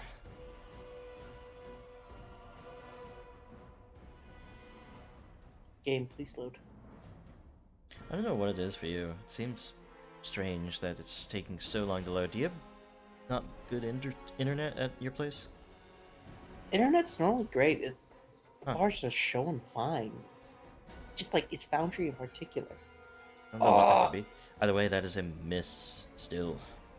So, he drops into the shoulder charge, charges at Parenth, his shoulder spikes, and rolls a 7 on the dice, which would hit, but he has a DC 5 flat check to make because of the dazzle, which he does make. So, Parent, Hmm? cast a spell called Interposing Earth to pull up a barrier between him and Armag, which gives me cover. cover. Cover wouldn't help with this strike, you still would be hit by it. Oh. Okay. Because it's +2 down to +0, but if you match Yeah, you're someone's right. AC, they still hit. Okay. I can let you take that back, yeah. Yeah, I'll take that back. Okay. Then I guess I'm reacting then. Okay. I mean, you can both react to the There you same go. strike, too.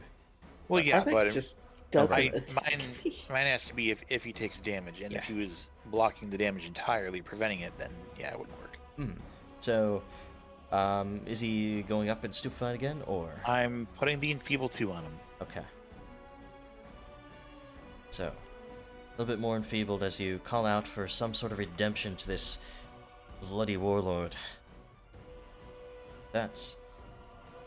Did stride up. Let me see. Shoulder slam.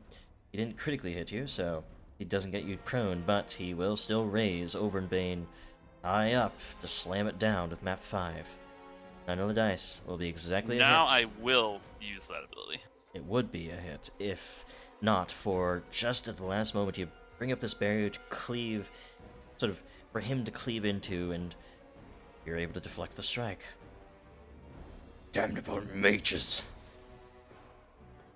He's going to go for one more strike. But he misses that one. Easily enough. Fine. I have you right where I want you. Yes, over to you. Same thing as per usual. I will once again try to get her restrained. Or grab Alrighty. her, at the very least. She's out of useful spells, it seems. Question mark. Not able to hit or grab. I will maneuver around to execute her.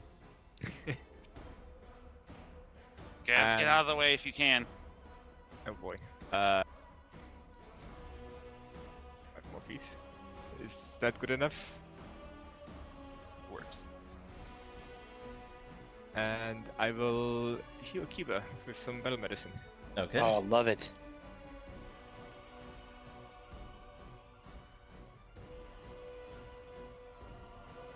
Thanks. It'd be really risky for me to do it.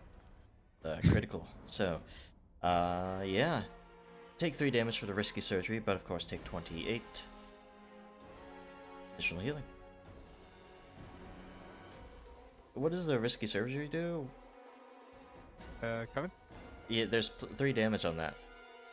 Yeah. What does it do? How does the... I inflict damage and my healing gets better. 1 second, I can... Okay. Is it correct there? Does it look correct? Oh no, it's a +2 circumstance bonus to medicine check, so you should add And that if you roll a circumstance success, you get a critical success. bonus. Okay. Yeah, okay, I see the use of that. Alright. But, Kiba, catching up some of those... Might be worth raising the DC for that eventually. Or soon. Wait, so I'm taking the 1d8 or whatever? Yeah, you do take the 3 Yes. damage. Okay. Well, you take no damage because of you're resistant to slashing. So it's sort of weird where you're resistant to the bad of... That's weird. Either way, you heal up a little bit of those wounds caused by those skeletons. Feeling a little bit better. But as you guys survey the field, Armag, in his bloody rage, has taken a lot of damage, but shows absolutely no sign of stopping. Also, he should have hit that strike against Parents because he has Bless. So it's not actually covered because it's not working. I am going to do that damage against Parent either way.